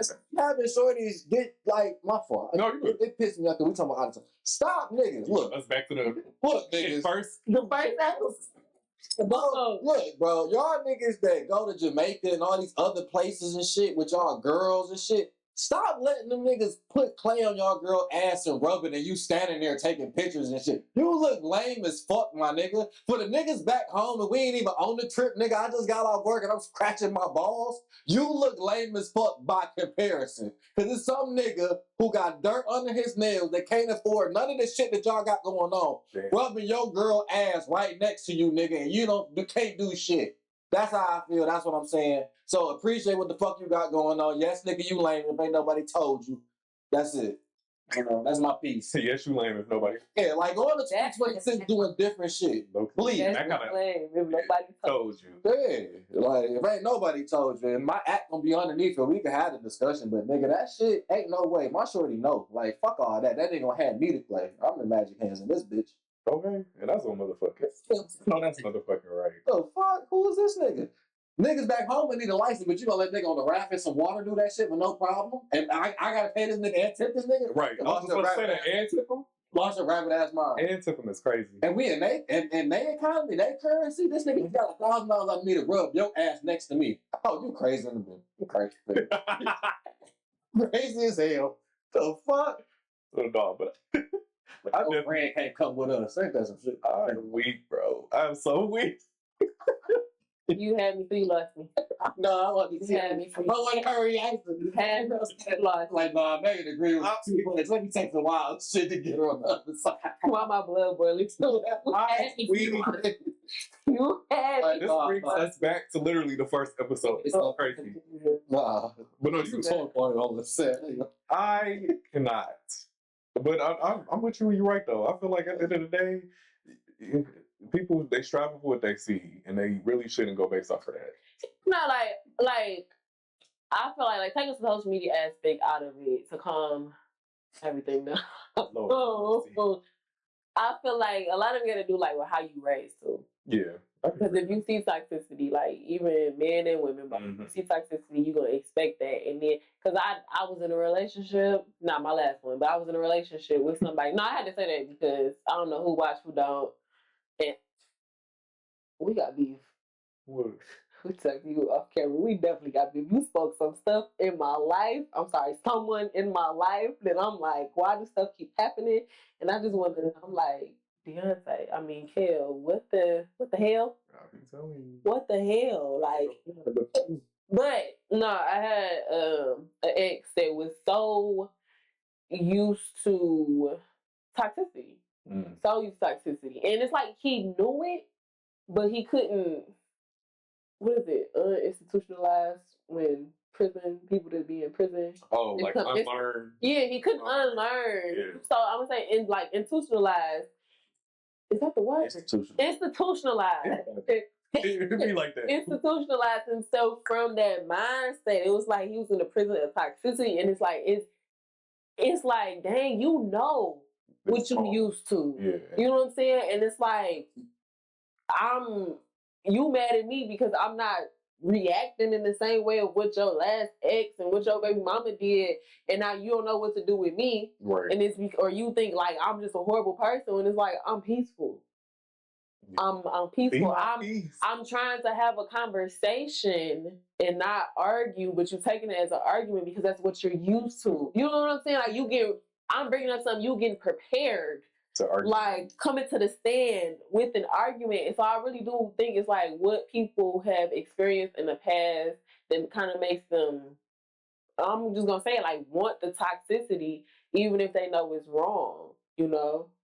I think that's too, like I think some people, what they say, you can't be what you can't see. Yeah. You know what I'm saying? I feel like you can't be what you can't see, in that, you know, it takes a lot of unlearning, is what I mean. Like, it takes a lot of unlearning. I was thinking the phrase that you were saying, because I think, it does take some unlearning. A whole lot of unlearning. Like, it's just, I'm looking back at it, I'm like, I'm not even mad or anything like that. Like, we ain't got no problems. But it's like, I still look back, it's like, you really think like that. You know, you ever meet some people like, y'all really just think like that, and it's because it's really all you know. Yeah, that's why I be like, that's the thing. That's the one thing that used to piss me off, and I'm still unlearning this habit, is common sense is not common. Oh, yeah. No. And I be getting mad all the time, like, why the fuck did they do that? And then I have to be like, look, everybody don't have the same common sense. You gotta just let it ride. It ain't that deep, but everybody don't have common sense, period. No, they don't. That shit be pissing me. But I mean, at that point, it don't really even fucking matter. Yeah. It's like, why? Why even give you the time of day? Why even try to teach you if you're not gonna try to change or do anything? And I'm in a very big era of not trying to. I don't change anybody. I want you to be who you are. Show me who you are, so I know what I need to do, and I'm gonna just keep it pushing. I'm not trying to give no more lessons. I'm not trying to give no more advice. Be you. Just be you. Because I just want to say that. But yeah, y'all relationships, it's not boring, it's regular if it's healthy. Like it's so normal to have a healthy relationship. Like it's so normal. Like to have a healthy relationship it's not easy. Relationships are not easy at all. But it's just be normal, man. Be normal. It's okay. You do not have to be throwing shoes at people during every argument. Okay, you don't have to be punching holes in the wall, fighting each other, or yelling at each other out. Sometimes you do gotta hear. I mean, when I say yelling, I mean screaming. We know how people be like. You get passionate and stuff like that. It's okay to be passionate. But I hate when people say I don't argue, and I'm like. I'll let you finish. Like going back, like conflict is a part of a relationship. Like I really hate those. Oh, I don't argue. I'm gonna shut down if we get to arguing, and it's just like we not gonna be fine and dandy all the time. Now arguing consistently, no, that's toxic. That goes into toxic unhealthiness. But a disagreement. Because when I say don't, I mean like we'll shut down, walk out of a room, not even have the conversation. That's what I mean. Oh, okay. Yeah, I'm not talking about like, okay, like you like you said, just screaming or other, like and anything consistent. No, I have literally dated. I don't argue, and literally like something big will happen, and it's like I'm bringing it up, and then they're saying a little thing, and then literally like shut down, and I'm like, that's not argument. I feel like they're just afraid to deal with whatever repercussions that a conversation is, because that's not even an argument. If we having a conversation and let's say we're getting passionate, I feel like how I associate arguments is, or being an argumentative person, is you let your emotions like rule the whole conversation. To me, a debate is more logical. Like we're talking about facts that happen, but we know when you're in a relationship, they kind of intermingle because you're going to be passionate about whatever happened. I don't know, but whatever. You shouldn't let it get to an argument. I feel like if you know that your emotions are running high, let's take a break, because I feel like, look, we both getting a little too passionate, and I don't know where this is gonna go. But you said they just shut down as soon as you break. Yeah, no, I've experienced that too. But that's also, and I don't want to say this, but it's kind of like a perfect scenario. Yeah, it's not like a perfect scenario to say like, hey, I know that every time I get passionate, I'm gonna have it in my mindset. That's learned and trained behavior, and everybody does not have that. Yeah, they don't. So that's what I'm saying. Like, you cannot avoid an argument in a relationship all the time. Like I said, I feel like it's unhealthy for y'all to even have that mindset to say, yeah, I'm not going to argue. I'm not going to. Like, my parents been together 40-something years, married 30, close to 40-something years. So it's like, of course, you're going to have your arguments even after being together since the 80s, going into the 90s, into the 2000s, 2010s. You know what I'm saying? Like, y'all going to have y'all arguments. So I just hate when I date men. So the men that I've dated, or when men say, like, yeah, I don't argue. Like, I'm not an argumentative person for real. I, like, barely at all. But, like, open communication is a thing. And a lot of, like what I was saying, people take somebody being able to communicate emotions as you're arguing, you're this, you're that, and it's like I said, your scenario is kind of like the perfect situation because it's like, even with me, that's learned enough to know, like, okay, I gotta take a break, I gotta woosah, and then we'll come back to it. Yeah. But it's not always gonna happen like that. Yeah, it's not. Sometimes you really just get the feelings off. Yeah, because I'm guilty of that too, you know, and I can be honest and say, like, being a communication major taught me a lot. Like, when it came to, like, really communicating with people, and not talking just to talking to understand, not to respond. So I learned a lot, like, when it came to that, and that's really what I put into, like, my everyday when it comes to it. I'm not perfect. I still am human. I'm going, spaz sometimes, but most of the time I'm like, okay, hold on. This is getting a little too wild, and I know me, and I know you, so let's not do X, Y, and Z. But like you said, there are going to be times where we're human, and we are going to get into a whatever, but I just feel like as of this version of me now, I don't do that. Like, if we're going to have a conversation, let's have a conversation, and these are going to be tough ones. But at the end of the day, that's how, like you were saying earlier, shit, are we going to stick through this together? That's the whole point. Like, you know what I'm saying? We're supposed to be trying to work together through whatever. Fight for it, yeah. So that's what's more so important. But the open communication, a lot of people don't. They can't take it. I kind of understand why, but at the same time, it's like, do you want this or do you not? Because we're not going to be able to get further if we can't even have. Go ahead. You're right, because we get into that, but we can't even move forward if we can't even have this conversation. And that shit, when you really look back at it, it's like, this is the most smallest shit ever. Like, yes, it is. I don't get it. We so stupid. Like, and you look back at it as a couple and be like, why the fuck did we even, do all of that? But, and it just goes. But it's that staying power too. It's to that. It's like what Jalen said. It's like, save the Joe Budden podcast. You can eat, nigga. It's that staying power. Like, dang, okay, we at odds right now, but what's the bigger goal? You know what I'm saying? What do I really want? And, like, am I gonna humble myself enough to say, okay, I'm gonna fight for it, or I actually want this, or I want what we say we're gonna do, or we just gonna be like, it is what it is, we're just gonna go our separate ways. You know what I'm saying? People be wanting that longevity, and people don't understand what comes with longevity. That brings me to that quote on Reasonable Doubt, because I finished it. Ooh. When he was like, the counselor was like, do you want to be married or do you want to be right? So I was like, damn. When I heard that, I was like, exactly. Do you want to be married or do you want to be right? I was like, damn, that's kind of real. Okay, that is true. Like, that's what, even like any stage of relationship, do you want to stay together or do you want to be right? Yeah, I mean, you want to be right. Some people are extremely self-righteous. It's just like, I just gotta. It's like, nah. Unfortunately, I was very self-righteous. We've all been there before. I can admit my, mistakes and take accountability. Yeah. Sometimes you gotta stand on that fucking square. I gotta be real. But sometimes you gotta stand on that square. Stand on your morals and values. No, that motherfucker gonna cycle around about 2 days long. You was wrong. And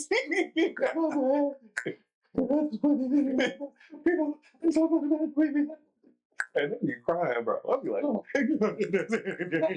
the heartless. I was like, oh yeah, crocodiles. 2 days ago with that shit. There might have been some sympathy on this shit. But you've been walking around this motherfucker with an attitude. The nigga knew he was right. But I had to wait till you admit that nigga was right. So now I just sat here with an attitude for 24 hours and didn't respond to it.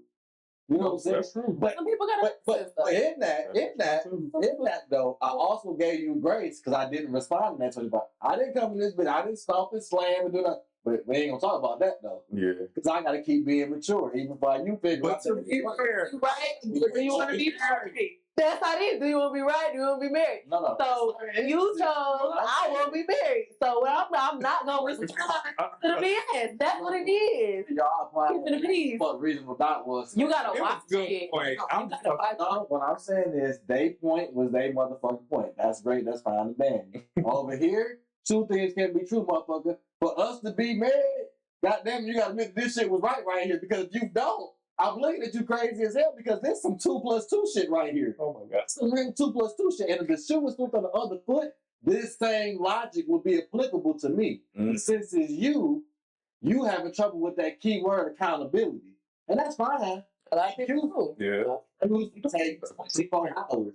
And part of our marriage being right and us laughing all that other creaky dinky shit is that I gotta accept that it take your ass 20 hours to be fucking accountable. Exactly. Right. So it's like I am right and we still gonna be married, motherfucker. You would have wrong instead of wrong. Just dismissed.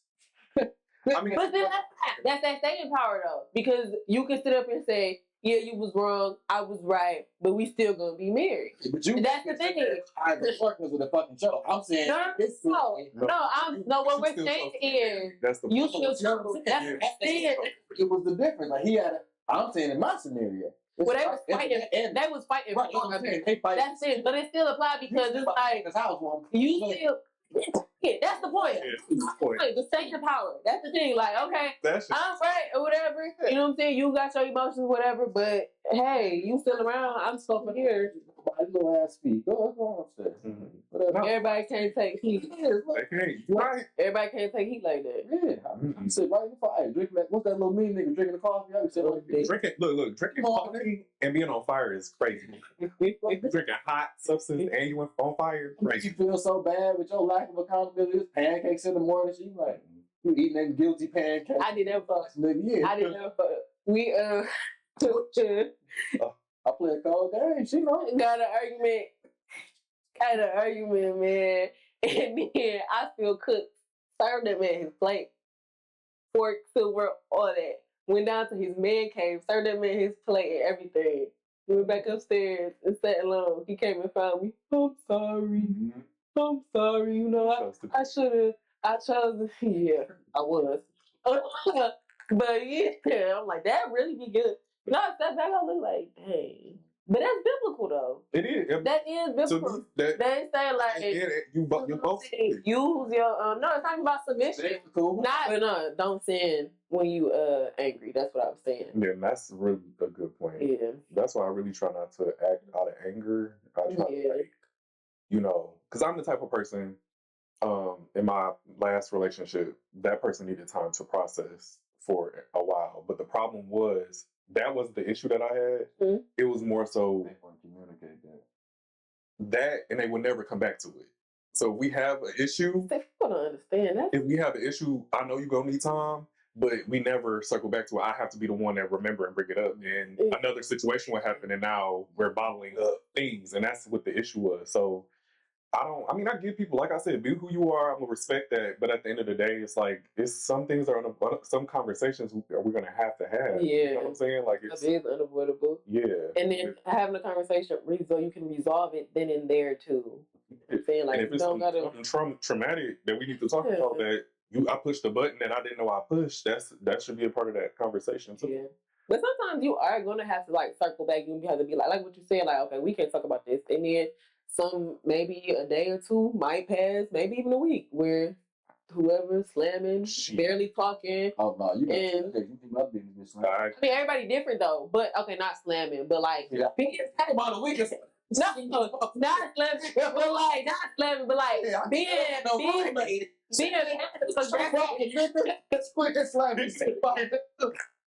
being a little passive aggressive or whatever. Let's say that. A little passive aggressive. Lights off in this bitch. Okay, I can get why she's slamming some shit.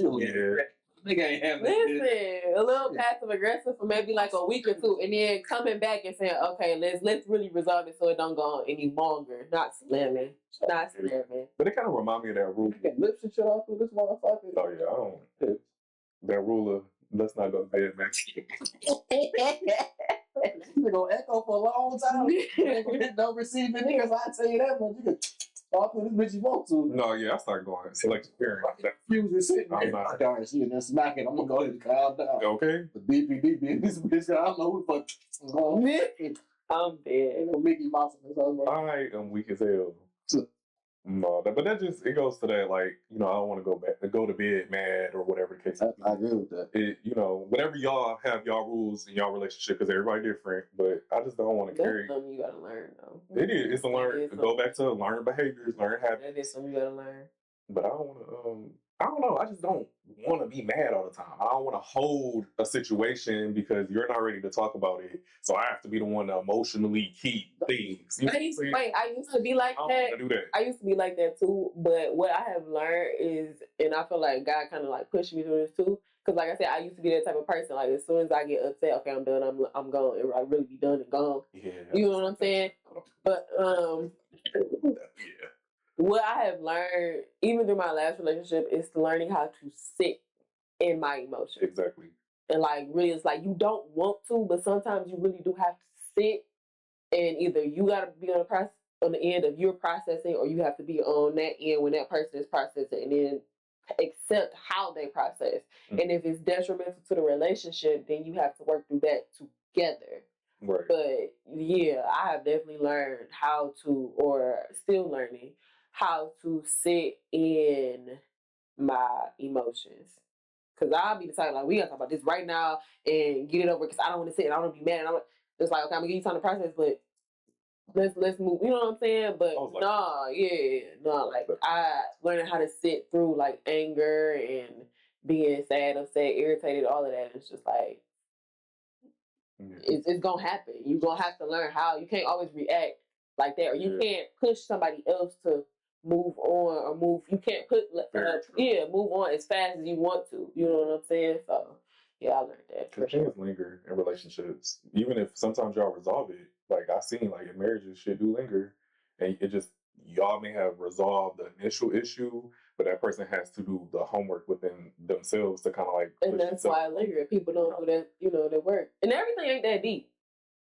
Coming from the mouths of married people that I know and that are still married today, that have been married for, again, over, not just my parents, but like multiple couples, everything ain't that deep. Like, pick and choose your arguments, because everything is not that deep. You know what I'm saying? Yeah, I don't want to argue every day. That's what I'm like, Yeah, pick and choose your arguments. Because a lot of people, like, even when they say when couples move in with each other, it's like, why are we arguing over which way the toilet paper rolled down? Oh, is it under or over? You know what I'm saying? Like, yeah, pick and choose your arguments. But any final thoughts on it? Pick and choose your arguments. Do you want to be married or do you want to be ratched? Okay. That's it. You want to be healthy or toxic? Okay, because that was the original topic. Yeah. Ooh, this is another good one that I've been seeing. Actually, I picked this one because I just seen it on TikTok. Mm-hmm. So the next topic is: do you think a single parent should date while having small children?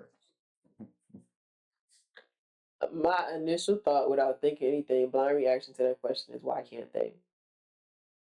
If it's not a detriment to that child, and they're truly done with their the father or mother of that child, why can't I date when my child is 2? Why do I have to wait for my child to be 5? Now, do I have to have a certain mindset going back out there? Of course, you have to do that whether you fresh out of a relationship with no kids or with kids. Mm-hmm. But you do. You gotta have that certain mindset. You gotta understand. Same though, and that's no, that's what I'm saying. You gotta have a certain mindset. You gotta understand, like, it's like if you do or don't have kids. And I'm like, no, right there is the problem, because they look at stuff like, when I do have kids, it should be the exact same as if I didn't. Or no. Let me land. But you said, but I'm saying you just said that. No, I'm saying you just said like it before you stop. That's why. No, I said that even if you didn't have kids and you just broke up with somebody, you would have to go back to dating with a certain mindset. Right.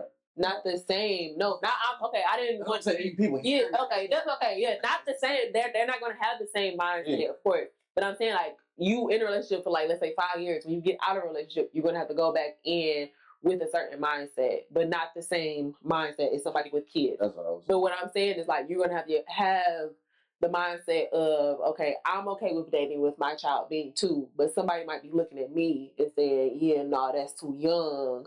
Or no, you might be still dealing with your baby daddy, or you might still be it's still a chance y'all might get back together. Like people might have those reservations about you dating with your child so young, but I feel like if you can actually separate the two, and I don't have kids, so I don't know what's the right way, what's the wrong way, but separate the two, I do not have a problem with a woman or a man saying, hey, I just had this child, because it happens a lot. Just had this child, they just turned 1, but I'm single and I want to get out there and try again. You know what I'm saying?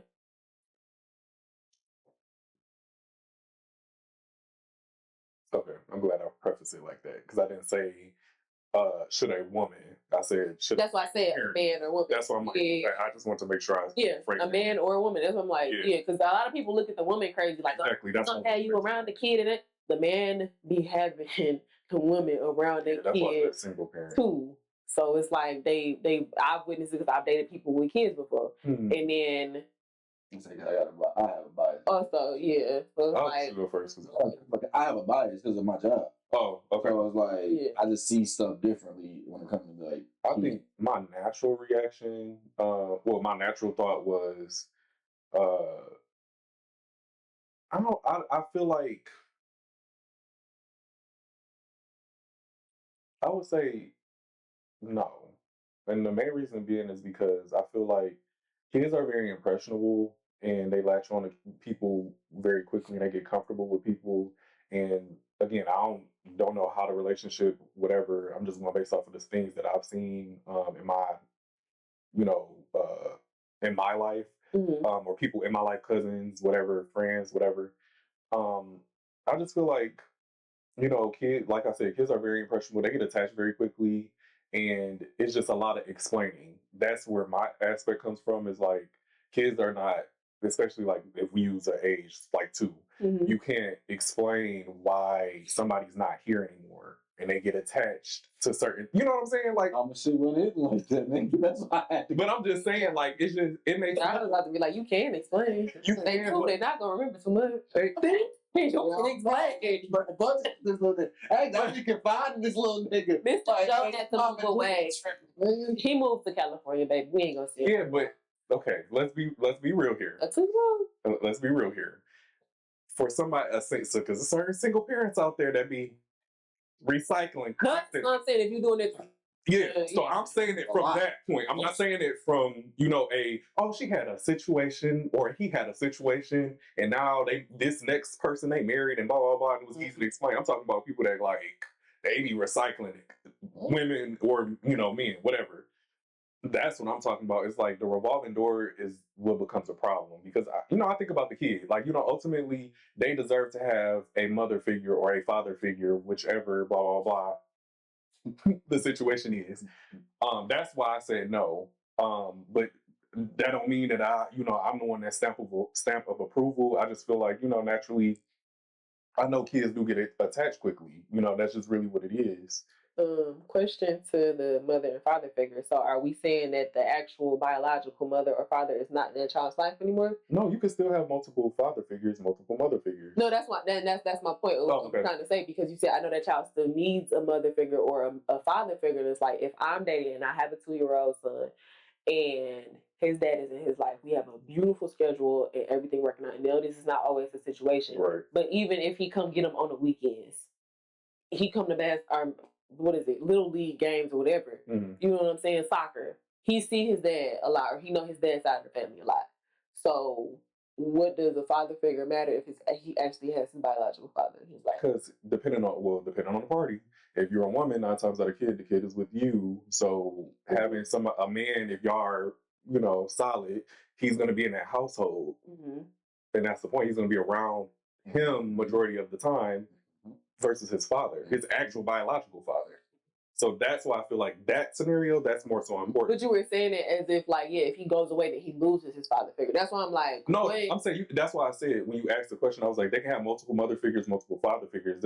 I'm not knocking that. It's just we have to be specific because 9 times out of 10, the kid is always going to be with the mother. So meaning that whoever she dates, if they are serious or whatever, that person is going to be in that household. Meaning, you know, you don't want to be rotating multiple figures in his life. You know, that's how I look at it. No, I'm not disagreeing with you. I'm just like, just to that one point, because you said, like, yeah, he needs a father figure. And I'm like, his dad. Yeah. I mean, no. But I get what you're saying. Yeah. The stepdad or whoever, whatever you want to call them, they majority of the time there.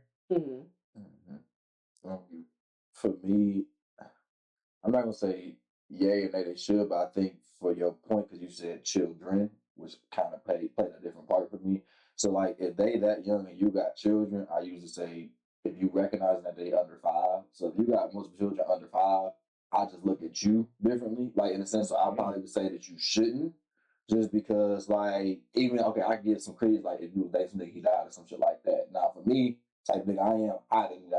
You know what I'm saying? Like, I'm just keeping it mean with you. Like, no. I mean, that's I'm saying, like, if you tell me you was that nigga that was in the army and this and that, okay, and if you was telling me they nigga that was running around the streets, it's like, okay, I'll look at you a little different. You know what I'm saying? Like, your decision making is a little different. And that's how I'm looking at it. Like, if you got 2 kids by this nigga under 5, and he was out here in the streets and you kept doing woo-wop, or he was doing this shit that was constantly jeopardizing his life every single day. I'm not saying a cop, I'm not saying a fireman, I'm not saying an army nigga. I'm not saying some of these things where that could happen, so I can respect it and understand it.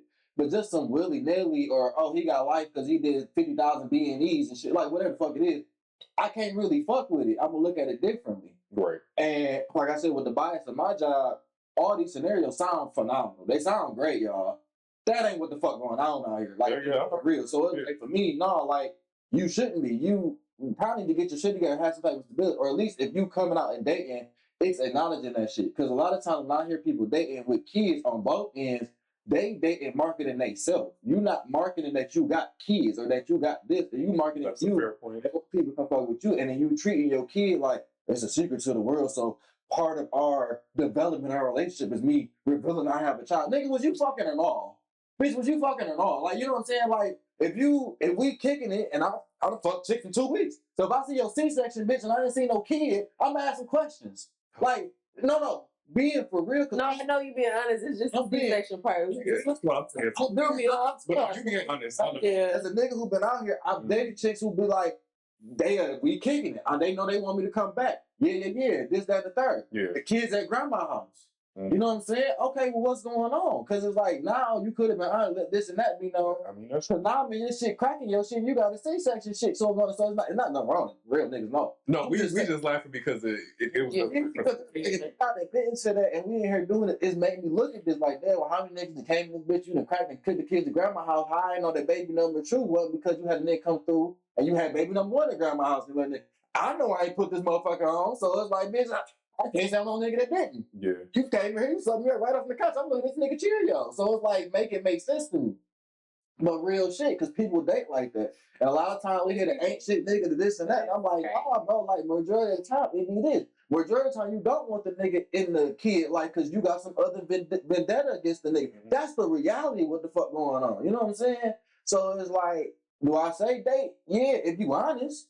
And like we say all the time, accountability ain't, for most. So it's like, no, motherfucker, you can't be honest with yourself. You can't be honest with your baby. So how the fuck I'm think you gonna be honest with me? And I just seen you at the grocery store or some shit. Fuck you on me.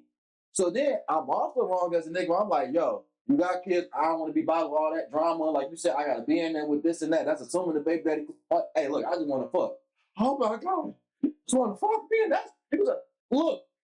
Why are you wrong though for not wanting to deal with somebody with kids though? But we see that all the time. Like it's like we can say that, and like I know that we know, but we also can't admit that it's not being said. And I get that, but I'm just saying, like I don't think that's wrong. Because remember my point that I was saying many moons ago, where I said, "Hey, shorties out here want me to treat them like Maegan, even though they not coming with Maegan qualifications and this and that, just because they feel like they them." I use a different body type is my example at that time. Yeah, you did. We can go ahead and replace it with this. All I'm saying is like it's different. Body type, you can't change body type. You can change your mindset fast. But you change your body. But you can't change fast. You got kids.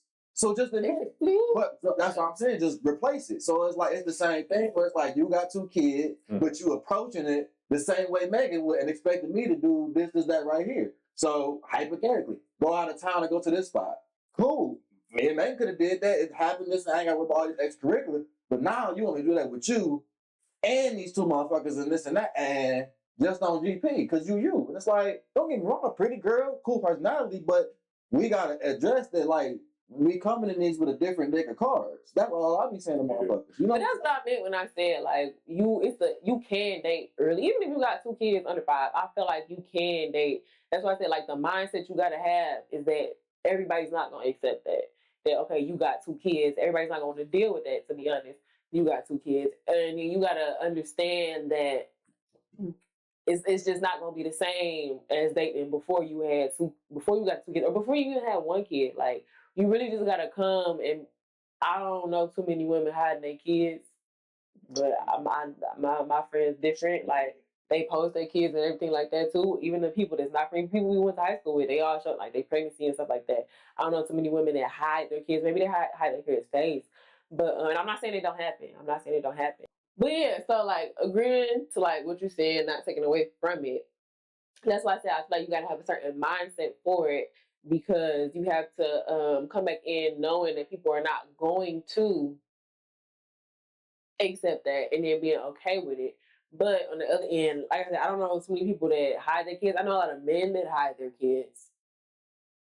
You know what I'm saying? But that's like my personal experience with my friends. I know that like women hide their face and stuff like that. But I just don't. I don't know. Like I said, I don't have kids. I just feel like it's okay to date. Like I said, just how you go about it. I think, like I said, my experience with the shorties hiding it, like not so much hiding the kid, but what it is like it's an omission type of thing. Oh, true. Yeah, it's like omission more so than air quotes. How like I said, the grandma shit is one thing, but it's usually an omission, and it's under the guise of, oh, I was trying to see if you were the right person for my kids, some like derivative type shit like that. Yeah, that's so stupid. Yeah, but it's also to me, I think.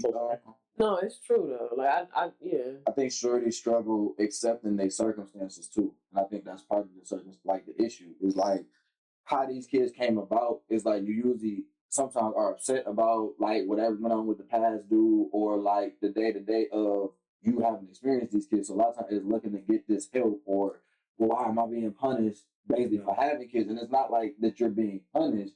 It's just that from the outside looking in, we're recognizing the responsibilities of coming into your life. And some people don't want to be part of that shit. You know what I'm saying? And it's like, unfortunately, for some shit, it's like, you still beautiful. So it's like, take you out, fuck you, this and that. I'm not disputing that niggas that do that. But it's like, when it comes to the part of committing and shit, sometimes the contract just be trash. And as I tell you all the time, like, I think a lot of niggas would sign y'all contract if it didn't have such bullshit ass terms. Because then I always ask shorties too with kids, can he whoop him? Oh, it's always some shit. And it's like, well. Okay, with that though, it goes into how she already disciplines the kid. It don't. It just goes. It do, because if I don't want my kid, I'm not going to let you with my kid. Let's be real. Okay, that's fine in one aspect, but at the same time, what it is that you already setting the precedent that there's no say-so on what the niggas say for the kids, but you want me to take on the responsibility of the day-to-day care of the niggas. And the one thing that I can't say, contract is just understanding, like, if you're coming with this, it's my way or the highway shit when it comes to raising kids, cool, okay, fine. But then that come with you losing this right here. And I'm not saying niggas just want to come in and whoop people, like whoop kids. No, I know.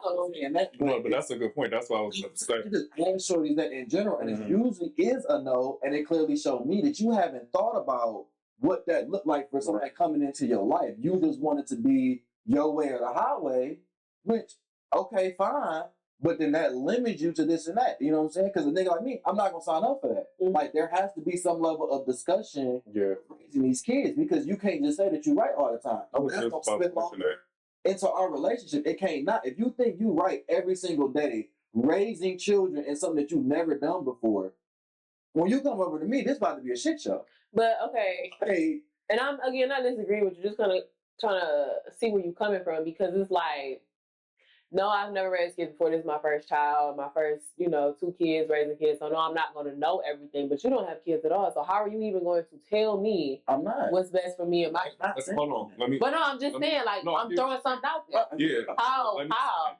So it was this discussion, and I knew it was going to go this way. This discussion, it was a viral something, and it was like multiple couples, or I don't know if it was like a game show or whatever, romantic game show, and they were talking about this subject right here, and a lot of women were getting defensive because they felt like he should just, do what I say. It's just because this was my kid, blah blah blah. But at the same time, if you want a man, and that goes back to that father figure, and he's gonna be there in that household, he should be able to have some disciplinary action. Now, to what extent, that's between y'all. No, and that's why I said, like, because you specifically said whoop, and I'm like, if she don't whoop her kid, I'm taking it. Like, but if it's just discipline overall, then your other point, because you said, what do you know if you don't have kids neither? I'm not saying I know better. No. I said, how can you tell me what I do and don't know? Right, and that's what I'm saying. I'm saying that simply because this is your first time. Like, I'm not saying... It's just the fact. If I go do something, anything for the first time, I'm going to fuck it up. So I'm simply saying that you can't stand 10 toes saying that 100% of the time that what you're doing to raise these kids is 100% right. There's no rule book. Exactly. So I'm just simply saying that if I give some level of input, it should be recognized. And what we both saying is that a lot of times there's a level of pushback or no, you don't have no say so. And I'm saying that for women with children going into the dating scene, you have to kind of acknowledge that in your contract. So even if you're saying, no, you don't want a nigga input, fine, shorty. Go say that as your contract. A lot of times that's not what's presented. And or if you cool with my input, they're going to present that contract. And a lot of times that's not what's presented either. It's the fact that it's my way or the highway, except that these my kids are how I'm raising, and just support me. And my thing is, part of that support is me voicing this and that. But you saying, you coming out the gate saying you're not going to accept it. And so as a dude receiving that, if I'm a single guy with no kids, and we always saying, y'all niggas need to step up with the kid. Okay, cool. Even if we cool with that, we hearing this shit as like, okay, so my input ain't this, my this and that ain't this, da. So even if I took the kids out of it, just me and you, this is about to be a fucking headache. But even in your contract, if I can't say shit, fuck my opinion basically, my money's still green, my this and that, you still want my dick to work, you still want me to pop and do this. If these niggas wake up in the middle of the night, go do this and handle that, go pick the niggas up from school, this and that. But if the teacher call home and say something like that, I can't have no opinion about this and that of the nigga homework, but I can still pick the nigga. Like, you get what I'm saying? It's not clear. The dynamic that should be. I guess what's not clicking for me is like, we talking about dating. Are we talking about relationships and dating? Like being in, like, should somebody be in a new relationship if they have kids, or just getting back out there and dating? I feel like no, because I would say if we get back to the original, it's just dating. The stuff that you're saying is stuff that normally happens with. It's not, Jalen. I don't think so, because it's like this. It's not one of the same. Is that you have to come in with the contract like. Okay, no, I get the contract. That's all I'm saying. But what I'm saying, everything that you want to do, you talking about some. She just started dating again. It's like what we was talking about with the situation we was talking about off the camera, dating versus being in a relationship. Nobody should be expecting you to be that. And we said that earlier in this conversation too. Why are you bringing somebody around and that involved if you are only dating? We're not in a relationship, so no, it shouldn't be. It's a reality then, Maegan. Like, because we keep going into these scenarios where that's like these type of things, is this and that is going on. It's this big. In the real world, bro, like keeping it realistic, shorties are asking niggas to pick up their kids. No, and I'm saying, I know, but what I'm saying, I'm speaking against that, Jalen. Right. I'm not speaking against you, but I'm speaking against that. Like, I get the contract and everything like that. But like I said, which the scenario that you talking about should happen when you get in a relationship. Let me land. I'm not saying let me land. Listen to the point. What I'm saying is, why, if I'm dating, I'm expecting you to pick up the kids. I'm giving you all this leeway, and I guess this is a disconnect, because no, nobody can discipline my child if I'm just dating, because you can really, it's more, it's less, I don't say pressure, but it's easier for you to walk out just in the dating stage. You know what I'm saying? See. Whereas when we get in a relationship, I'm separate the two. No. I'm hearing what you're saying. You know what I'm saying? What you mentioned and what I'm saying. But okay, but what I'm saying is this though, like, where is all this close? Why not where? Why is all this happening in just a dating stage? Whereas no, you're not allowed to be around my kid like that because I'm figuring you got to figure out who you are as a person. So I get the whole don't admit. Nobody should be admitting, men or women, that y'all have children. One, children is a blessing, and that pisses me off when you hear, oh, I didn't say no from the jump. State if you are a mother and state if you are a father, and then like what I said in the beginning, allow people to choose or accept that you have kids. Period. Now the extra stuff, I feel like all that should be happening in a relationship. You know what I'm saying? Because no, you don't have no. I mean, being real, if I had a child and I was out here dating, no, you have no say so in a dating stage. Like you can't sit up here unless it's like I'm just out here wilding as a mother. But you can't sit up here and tell me or be mad at me because I'm not going to allow you to discipline my child and we're just dating. You're barely around my child. You know what I'm saying? But to Jalen's point, and I can see where the disconnect is. I feel like one. You're giving your opinion on you. Yeah, I mean that's all I can give my opinion. And I get that. And then my friends too, because I've seen mothers, you know what I'm saying? But I know you give a different bias and opinion anyway. But on the flip side, where Jalen's point is coming to is, in a sense, kind of like the majority of what we see. Mm-hmm. That's what I'm saying. So it's kind of like the majority of what we see is people are dating and they're incorporating these men in their life. The assimilation, the assimilation is really quick. Okay. My dash. Go ahead, Lester. I hate that. That's not that. I was saying she was disagreeing with what I was pointing. She was like, well, picking up the kid, this and that, but like, you can't discipline my kid. That right there, it's that we saying as dudes is like, you're telling me all these other responsibilities is cool, but then this right here is not. So we like, yo, even in dating, you're applying these responsibilities to me, not even real. So that's why I was saying the contract when you coming in. So just like you said, tell me that you got kids. Yeah, tell me that, but tell me what you expecting too. That's part of the reality of like the shit where like niggas, we coming in and like we seeing our moms, we seeing this single mom, whatever. So we have a sympathy towards helping the single mom out. Like that's not the issue. So when you tell me you got 2 kids, it's like, okay, she got 2 kids. I'm open to that. I kind of get with it.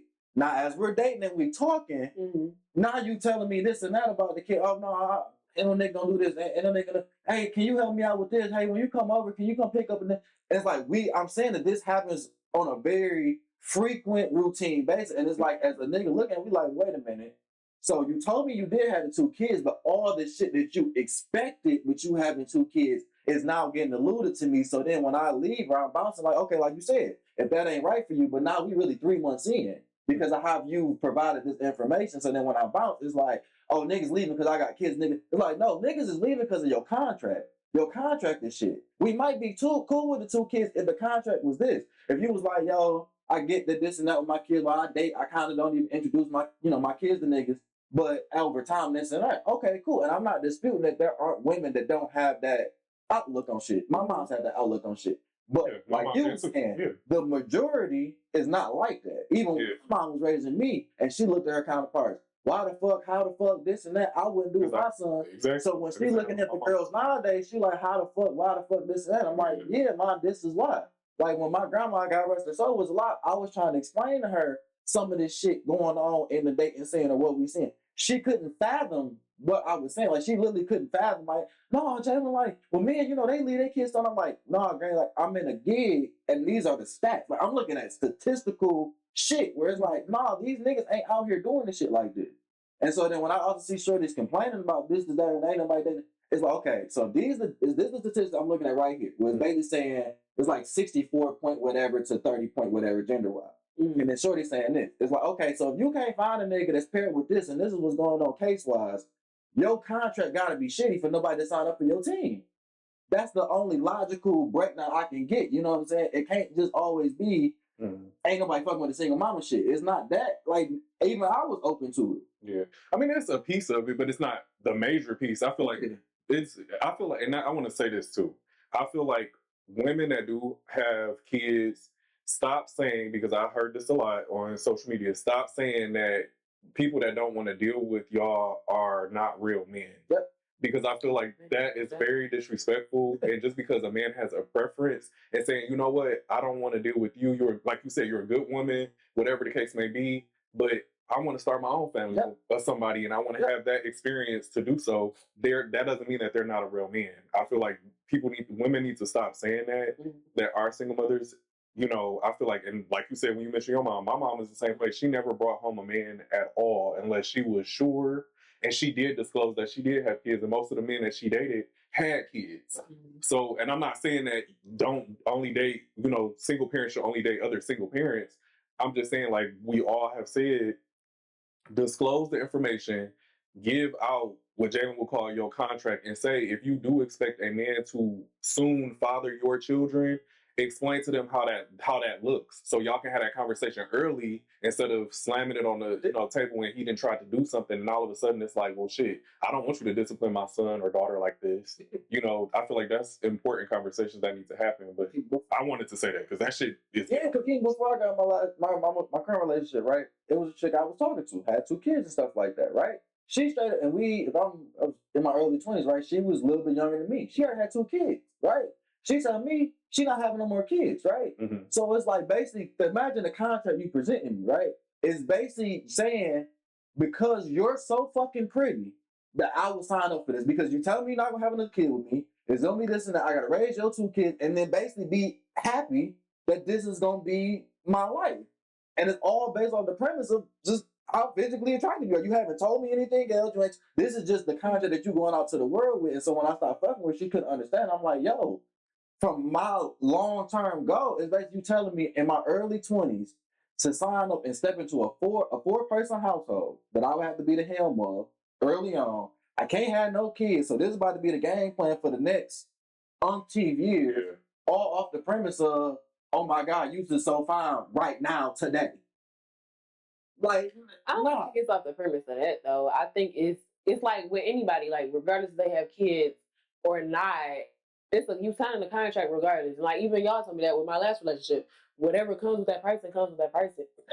So if she said, nah, I don't want any more kids, because I already got to, I'm not having any more kids, then that alone, am I gonna mess with you or not based off of that? I don't think it's just you should mess with me off the promise of me being pretty. I'm giving you the reason to either mess with me or not. I'm giving you the reason to either stay or not based off what I'm telling you. It's not just because, I'm pretty, not how she reacts to you, leaving or not. I don't think that's, I'm pretty, you should stay. Now, let me tell you, this is where, how, like, you hearing it, how niggas is hearing it, right? So, nigga, right? It is because you pretty, because what else from my life goals and things that I have planned are you offering me? You have taken nothing, and that's when you should leave. No.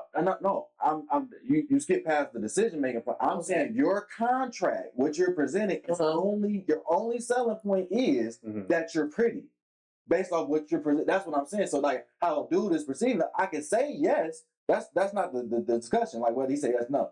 He's saying yes or no to only that you're pretty. Like, that's all you giving me at this point. You're not saying nothing else but, hey, I got kids, this and that, pretty girl. You're not having no more kids. And basically to take care of this situation. So for my dude looking at it, okay, so sign up to take care of this, basically this family on my own, single with no kids. And the only thing in this contract is that you're pretty. Like, because you telling me, either we fucking busting you wide open, nothing in you, whatever, you're not going to have my kid. You know what I'm saying? So it's like right there, it's like raising your kids and whatever, vision we had. But like from a dude standpoint, how we reading it, it's the fact that you just so fucking pretty that I should sign up for this. That's what it is. And it's like, y'all might not hear it like that. And I get that y'all might not hear it like that. I'm just speaking just to this point. The niggas hear it like that. And that's what I think that's what the disconnect is when we in the market and shorty say that to us. And the nigga like me like, oh, she just basically saying because she's so pretty, I should do this. So when I say no, I seem like an asshole. It's like I'm rejecting her for having no kids. But it's like, no. You just saying you're not an asshole for that. But what I'm saying is, y'all hearing it like what you said, because you pretty, I should sign up for the contract. I'm seeing it like she laying out, like what I just said, a reason. Either you this is it, this is what it's going to be. I'm not having no more kids. Yes, you come in, you're going to be, in the long run, acting like a stepfather and everything like that. Either you want it or you don't. I don't think it's like you only, now if you choose to stay, it's because you think I'm pretty, but it's not because I'm telling you, like my beauty or attractiveness is not the selling point. My selling point is what I presented in this contract. Either you're gonna sign it or you're not. Well, okay, so let's go off your premise. What are you selling? If I was what did you sell to me? What did she sell? Yeah, like you old girl, like everything you just said, no, it's not about my prettiness, is what I said. Like, what are you selling me? What the lifestyle of the kids.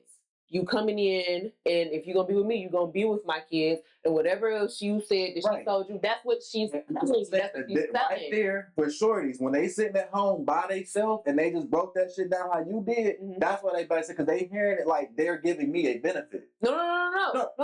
It's just what comes, and that's why I said, even if you have kids or not, everybody got a contract. No, I'm not saying everybody don't. We're speaking specifically if you do have children. So what you just said is like, this is my lifestyle, and what you're selling me is the fact of coming to be a dad, right? Basically, yeah. Right. And I'm saying, as a nigga hearing that, right, how you just made that fact, as a nigga hearing that, that's not, we're not hearing that. I just said that. No, and that's what we're trying to tell Shorty at home. So when she by herself with the two kids, like, why the fuck this ain't going on? It's because you're verbalizing this to somebody and you're not comprehending what the consumer is hearing, right? Because we was talking about that Coca-Cola conversation one time in the pod. It's basically like you're Coke distributing your Coke out, right? And you basically saying, hey, you should just accept this flavor. And I'm telling you as the consumer, hey, this flavor not working. And you saying that's my fault. That's what I'm trying to get. Like I hate saying this. That's the thing. It's like, not your fault, and that's my point. It's not your fault for walking away. My whole point with you jump into walking away. I'm just saying presenting it. Not don't, because you jump into the decision making part too. Okay. I'm saying that the contract of itself, right? The very contract. Her looking at it based on what you said, she's looking at it in a positive benefit to the person she's presenting the contract to. And I'm saying I don't think it's not so much of a benefit, Jalen. I think it's literally her lifestyle. She can't get rid of her kids. Well, I'll say this because this is the thing. I hate saying this, but it's like it's that age-old question that we don't like to hear. Like, what are you bringing to the table? Bingo, and that's it. And I hate saying that's what he brings. I come with kids, but that's what I'm trying to you don't want this. Listen. You keep saying bringing that to the table, right? When someone's asking what you bringing to the table, it's usually in reference to some sort of benefit that is bringing to me, right? So if you're presenting a contract to say you have children, what is the benefit of me coming in to assist you with this lifestyle? Whatever is in her personality, whoever she is. And that's what I'm. So then, exactly. So you saying she lacks substance? No. Don't have No. Just listen. So again, if she's saying personality, what I look, all this other shit, that's what she's bringing. When I went to my original point, so because you're pretty and who you are is what you're presenting to me. Because everything you're saying is, if this is my lifestyle, like you got two kids by yourself moving around. This ain't the you know what I'm saying? It ain't the ideal, Exactly. That's so it's like for me to come in and help this situation, cool, no problem. But what is the benefit? And if you keep saying this lifestyle, okay, shorty. There's nothing good about this lifestyle if you just telling me that this is what it is. If it's that, hey, I'm this, hey, I got this going, hey, I know what you're trying. And that's why I said, if you remove the kids too, like I ain't gonna have no more kids. From a dude standpoint, I'm getting nothing out of this equation. So you saying, like I said, you're saying she's lacking substance. I'm not saying she's lacking something. What I'm saying to you. So what you mean? When you bring something to the table, you bringing your substance to the table. Somebody asked me, what do I bring to the table? I bring peace. I bring love. I bring that's why I like everything like that. I'm listening. No, that's what I'm saying. Like, if I had kids, yes, me as a person, I bring something to the table. I know what I bring to the table. Right. I'm also in my contract are my two kids. Right, but when I keep getting like that's the thought process too. That's what I'm saying. To a woman's point, like if a single man with no kids is coming into your life, and you have two kids, and you're a woman, and you're just putting this on the table, know that could be or is the lifestyle that you are just going to put on the table. Okay. But it's the thought process of, hey, this is a single man, young man, whatever. He may want kids. He may want this. He may want that. It's more of like that thought process of what else can I add to this relationship outside of just my kids and just that? Are we talking about marriage? Are we talking about being a wife? Like it's other and that's why I said the girl you described. I'm sorry if it's somebody in real life. If it's not hypothetical, she lacks substance. No, you jumping to. I'm just saying. See, you keep saying the girl. I'm talking about.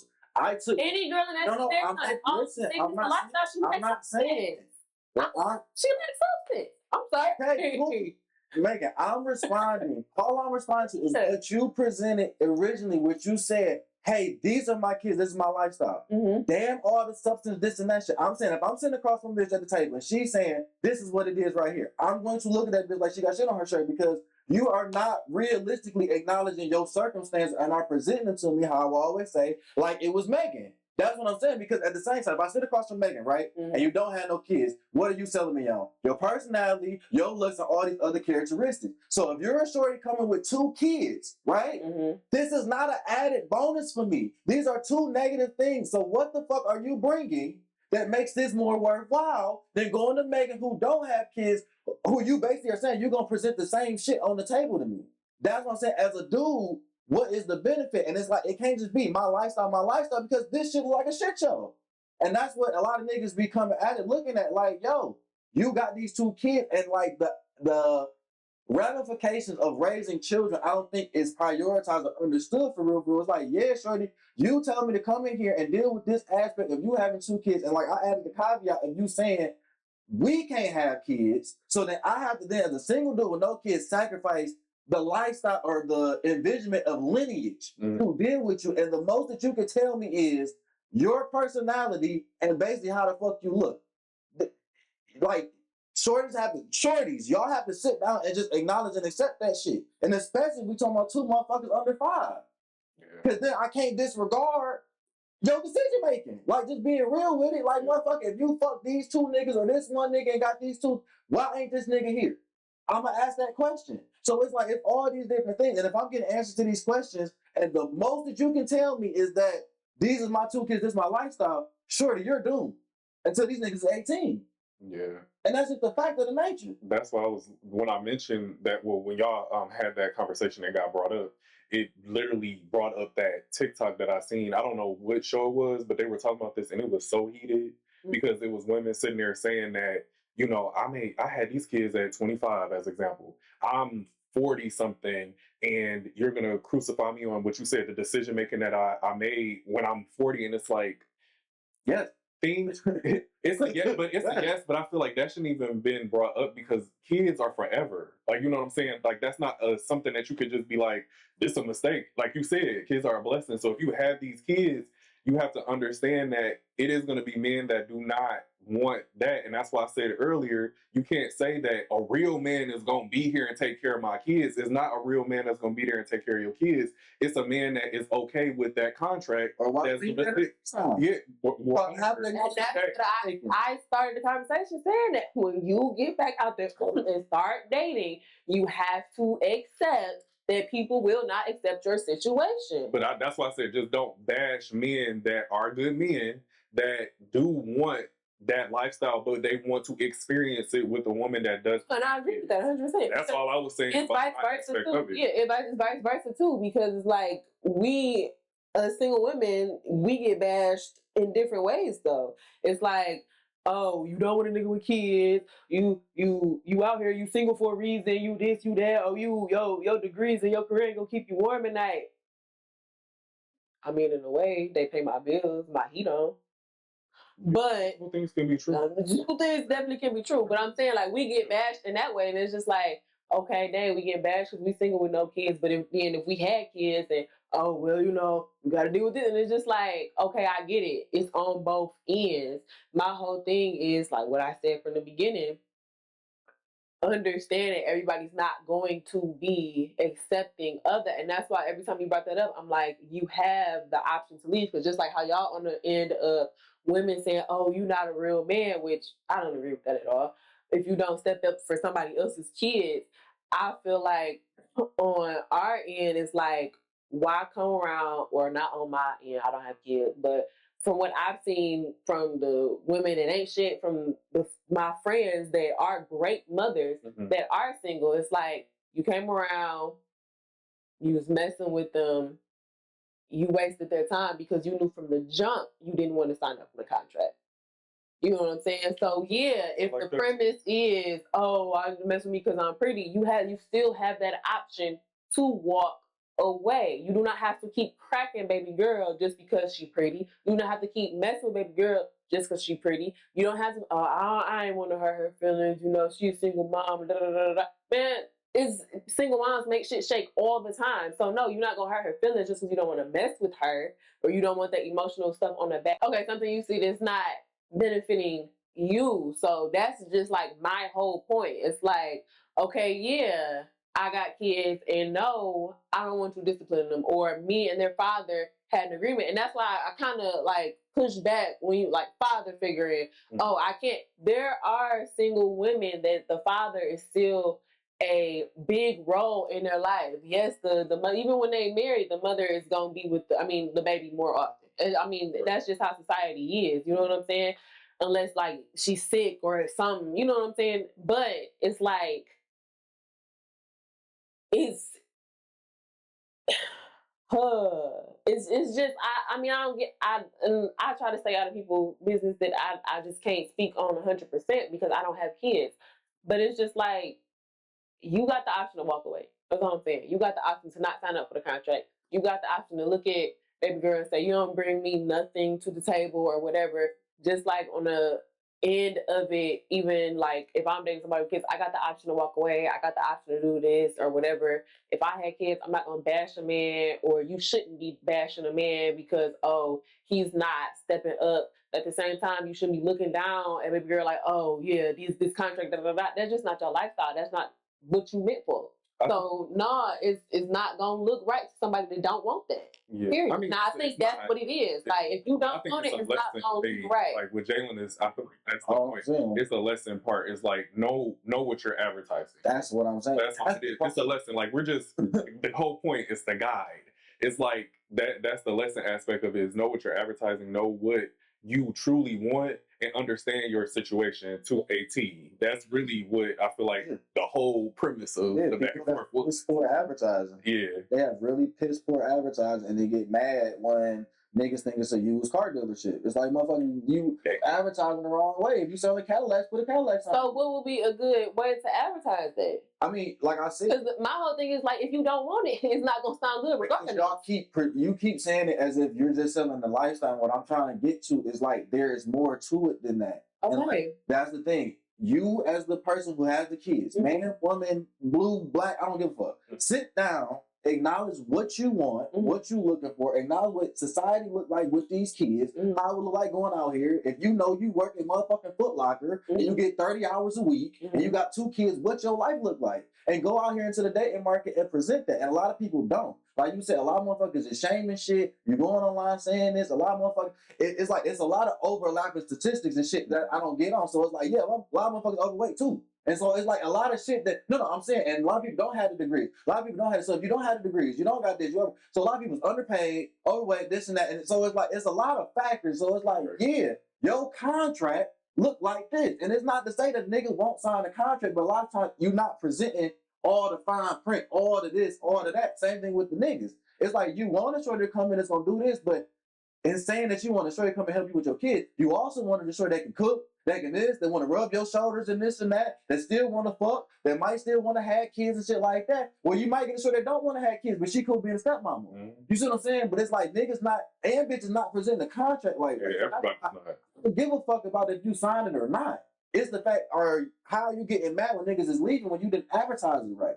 You told niggas it was a Cadillac. They came, drove it, now it's a Honda. And they bringing it back because they mad because they wanted a fucking Cadillac. So, again, what's the way to present that? So he's saying give the details. Okay. The details of what you want. Detail. I use the nigga example. So it wasn't like I'm bashing shit. I'm saying, as a nigga, if you want somebody come in, help you with your kids, and it's a shorty, but you also want her to be like how niggas be cooking, fucking, sucking, and this and say that shit. So then shorty knows she coming in, but a lot of times like, yeah, I got kids. I work at the plant and I be doing a little bit of this on the side. And so shorty will rock with the nigga.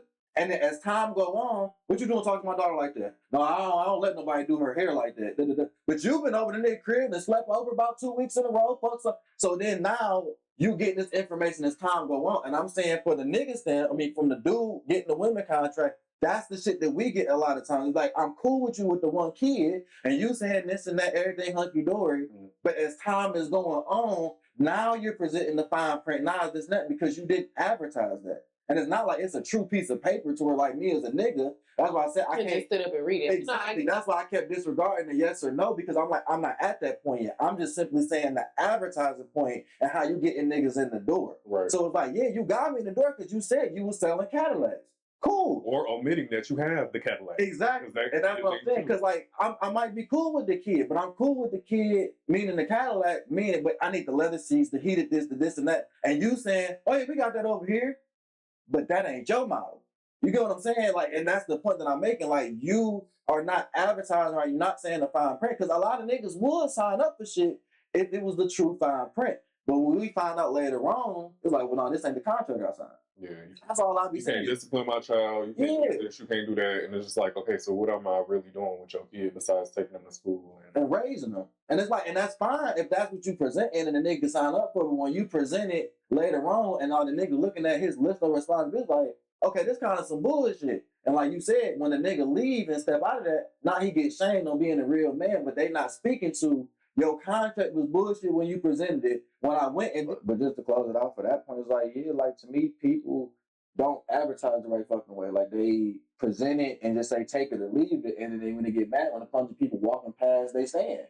And it's just you're not competitive in the marketplace. And that's, I mean, like real shit. That's just what it is. And to be that way, like you gotta just present what your shit is. Somebody gonna buy. Yeah, it's somebody out there. Somebody can buy. Like yeah. Yeah, just don't shame people along the way. That's all I'm saying. Yeah, don't shame people and none of that shit. Any closing thoughts, Maegan? Practice good business. Fucking shit. No. No closing thoughts. No. But let us know in the comments. How do y'all feel? Do y'all think single parents should date while having small children? Oh, okay. I'm sorry. I forgot the whole main thing. Yes, I do feel like if you, like I said from the jump, have your expectations at a certain level, understand that everybody don't want to date people with kids, don't get discouraged or whatever. And it's okay to date. Just make sure you straight first. Make sure you straight, your kids straight, and get out there and date. You know what I'm saying? Period. That's my whole thing. We're gonna move into Get Hip. What y'all got to get hip this week? Okay. Oh, eyelash in my eye. I hate when that shit happens. My eye be burning. Scratching my eye the entire time. Hold on. I got a picture. So my cousin did a thing. She is now the #1 best-selling author for children help books on Amazon. Her name is Ebony Hall. She is a nurse practitioner, psychiatric nurse practitioner. And she made a book. It's on Amazon. Where is here you go. It's called Focus Heroes, my ADHD adventure book. So obviously it's for children. It's a children book and it has activities and things to help out kids that have ADHD and to create tools and to create tools and like routines to help them throughout their day and of course further benefit them with them having ADHD. Again, you can find it on Amazon. It is called Focus Heroes, my ADHD adventure book by Ebony Hall, MSN, PMHNP-BC. Shout out to you, Ebony. Yeah, congratulations. That's really good. I mean, for me, I've been watching a bunch of like, is it cake shit? This shit, that's man. You into that type of shit. Big Music Guy, 21 Savage, and Nas and DJ Premier just dropped the album, so you into that type of stuff. Definitely check that out. Oh, and Conway the Machine, if you're a Griselda fan, also dropped an album. So there's a lot of dope ass music. I'm always keep shouting out Wale album because that shit is just fire. So it's a bunch of shit you can add to your Serato and get outside, touch some fucking snow and grass. That's it. Damn. You have to remind me of the damn snow. But no, I just been watching. I watched 2 series, but I'm gonna save the other one. But I've been watching Welcome to Derry. Finally, I thought I finished it. I thought it was a finale. Actually, it's one more episode. So I don't know. It took me a minute to get into it though, but I feel like overall, I like the fact that they're divulging into like his essence of how he got here. And they always put Native Americans in there, and they be like, every time that the Native Americans been trying to tell y'all, shit be happening, and y'all don't want to listen. They kill them and eat them. Yeah. Thanksgiving. Even the center. Yeah.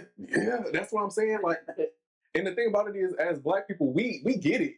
We be trying to get the fuck on, because even in the Welcome to Derry series, the guy was like, once he figured out what they was trying to do, he was like, "Nah, y'all ain't about to, have this shit fucking with the whole world." Like, you know what I'm saying? Because I didn't even know that. Like, I thought he had the freedom to do whatever he wanted. Yeah, I did too. From watching the movie, but now it's like, oh shit, y'all trapped this nigga in a certain area. Yes, put him in a certain area. Yeah. And once again, the government is wanting power. Yeah. So. But their reasoning for it, though, is so crazy. Like, racism and all this other stuff is happening. People are against people, and the world is crazy now. So you gonna release a fear demon out into the world to eat and kill people because people are killing people? That makes no sense to me. And then that last episode when they set the bar or whatever on fire with all them Black people, it's just like they use that. Like, yeah, that's another reason why I'm just like, it's not clicking. It's not clicking. And I was telling Jayla off camera, it's not clicking. I'm getting tired of like the race aspect of everything, and I get like, since it's based in like 19, timepiece. It is. Yeah, but it's just like, it just get annoying. Like, I just be like, oh my God, I'm so tired of like them mentioning us suffering and seeing that on like, television all the time. Like, Yeah, no, I get that. If it was more like slavery, then yeah, but with this, it was how them times was. It's so many Black towns that got burned down. It's not even mentioned. Like, we talk about Tulsa, and then I know a lot of people know about the one in New York that's now Central Park. Mm-hmm. Yeah, that's not Central Park. Oh, I know that. Oh, yeah, it's a whole list of towns that burned down. Yeah, with Black people. So, I mean, like, I'm tired of hearing about it, but it also... I'm just tired of seeing it. Like, learning, like, y'all just taught me something. I didn't know that. Yeah. But... Like, I get what you're saying, though. Yeah. Like I said, it's a timepiece, and it's just, like, a lot of that stuff happened and just got swept under the rug, like, exactly what they did in the show. They just went on about their business, because they were all Army men. Like, when they pulled up and they pulled their guns, the Army men, he got guns, too. Ours is just state or federal license. Yeah. So what you trying to do? But then they locked them out. I mean, they locked them in there and set them on fire. Yeah. So, yeah. And then I didn't even realize, because Jaylen had to tell me too, because I didn't know he had a hibernation period. I never knew that. Oh, the 27 years. I don't know. Maybe I didn't pay attention when I watched the first The first hit, yeah. Every 27 but I'm like, years. Damn, it was reminding me of Jeepers Creepers. Yeah, they real. But right there, yeah. But it's just, to me, not to, because I know it's a little bit of spoilers since we talked about a little bit. It's about to be over tomorrow. Yeah, I mean, true. But at the same time, I just feel like what's interesting to me is I'm interested to know in this coming episode, because for some reason I thought it was finale, which would have been a good cliffhanger, is why he woke up. So, okay, the Indian said, I think 7 or 12, I forgot the number, the pillars, 13 pillars. Yeah.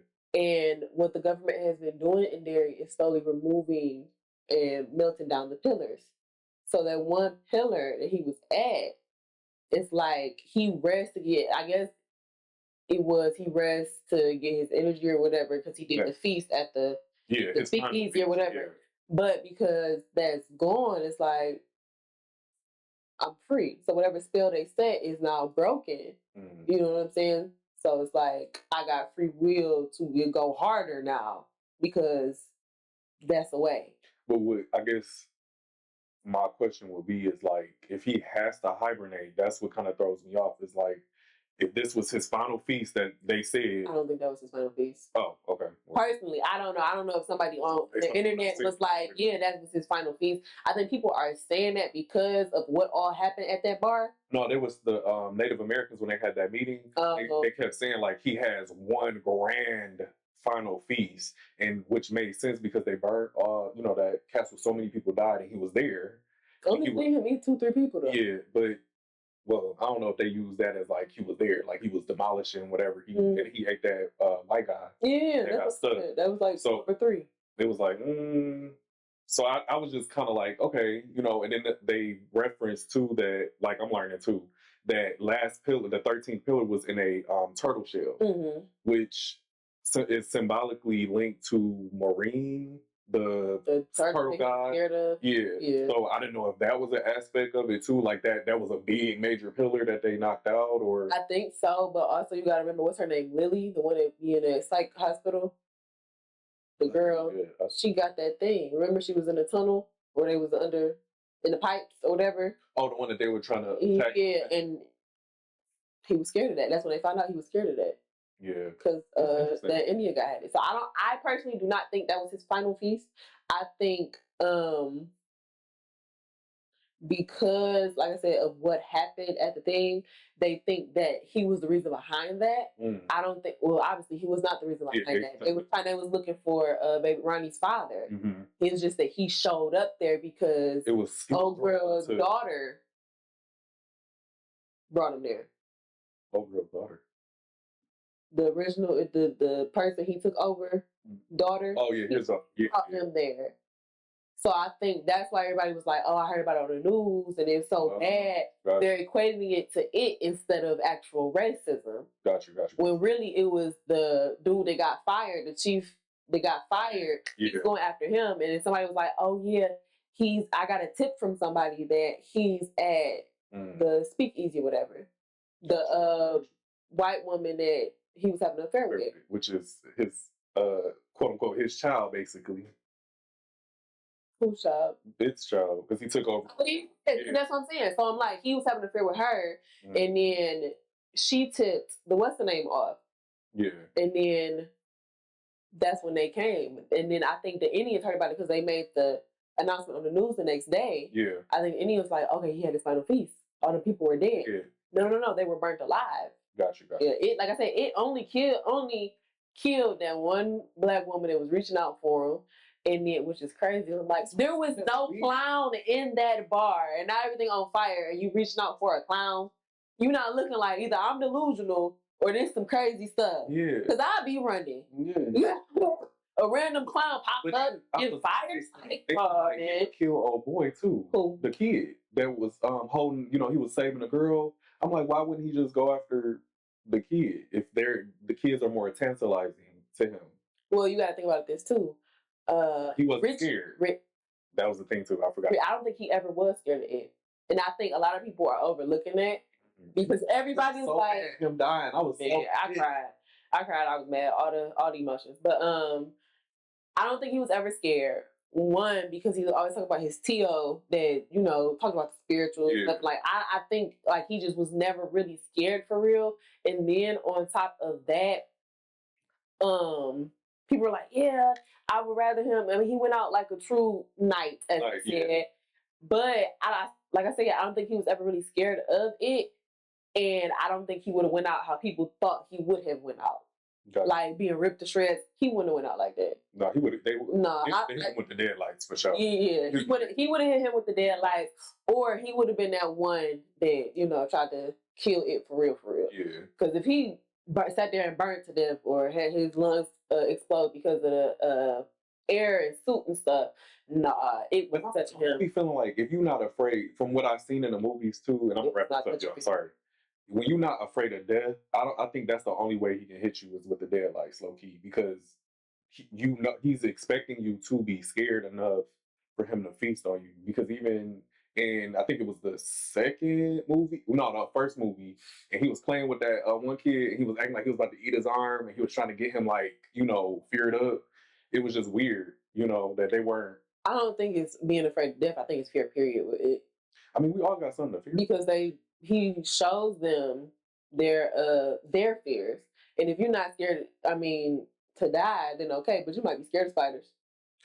Man, you know what I'm saying? You got multiple fears though. No, you do, but I'm saying, but you said death. Like, I don't think it's death scared to die. I think it's just if whatever you're scared of, because that's what draws him more. Your fear, period. Yeah. So it's like I said, at all. I seen somebody on Threads was like, it would have got me because all he had to do is show me a whole bunch of cockroaches. I'll be gone. I'll be like, yeah, no, I'll be gone. I'll be gone. Yeah, that's roaches. They're like, how would it get you? And they was like, give me a meme, show me a meme, whatever. A bug ain't gonna. Nah. But yeah, make sure y'all check out the series. Welcome to Dairy. Yeah. But yeah, I thought it's interesting. Definitely interesting for sure. If I knew then what I know now. Who are we gonna use? Who else? Do something random, like not use a word. If I knew then what I know now, I'd be living in a different state. If I knew then what I know now at this very fucking moment, I would have got a different job a long time ago. If I knew then what I knew now, I would have took more pictures. Yeah, that's a good one too. Solid. Yep. All right, y'all. Period. This has been another episode, y'all. Make sure y'all are still continuing to donate to Jalen's Drive. Yeah. Our handles are going to be at the bottom. And we're almost to our subscriber count of 200. We just need 2 more subscribers. Just definitely, we're appreciative of the support we got. No, for real though. Like, that's all right. We had that shit. Oh yeah. Don't worry about it, because a lot of people. I subscribe. Why are we 198? Period. That really confused me. I'm not gonna lie to you. But yeah, we here, y'all. Why are we But continue to like, comment, and subscribe, y'all. But until next video, the new subscribers, all you what's it called? Pseudo subscribers, all that shit is don't go about. Yeah, fuck out of here. That just blew me. Yeah. We can't get it bad. No, I'm not in it bad. I'm just saying though, like, don't say lied to. We've been bamboozled. Please subscribe and share too. You know, until then, peace, y'all.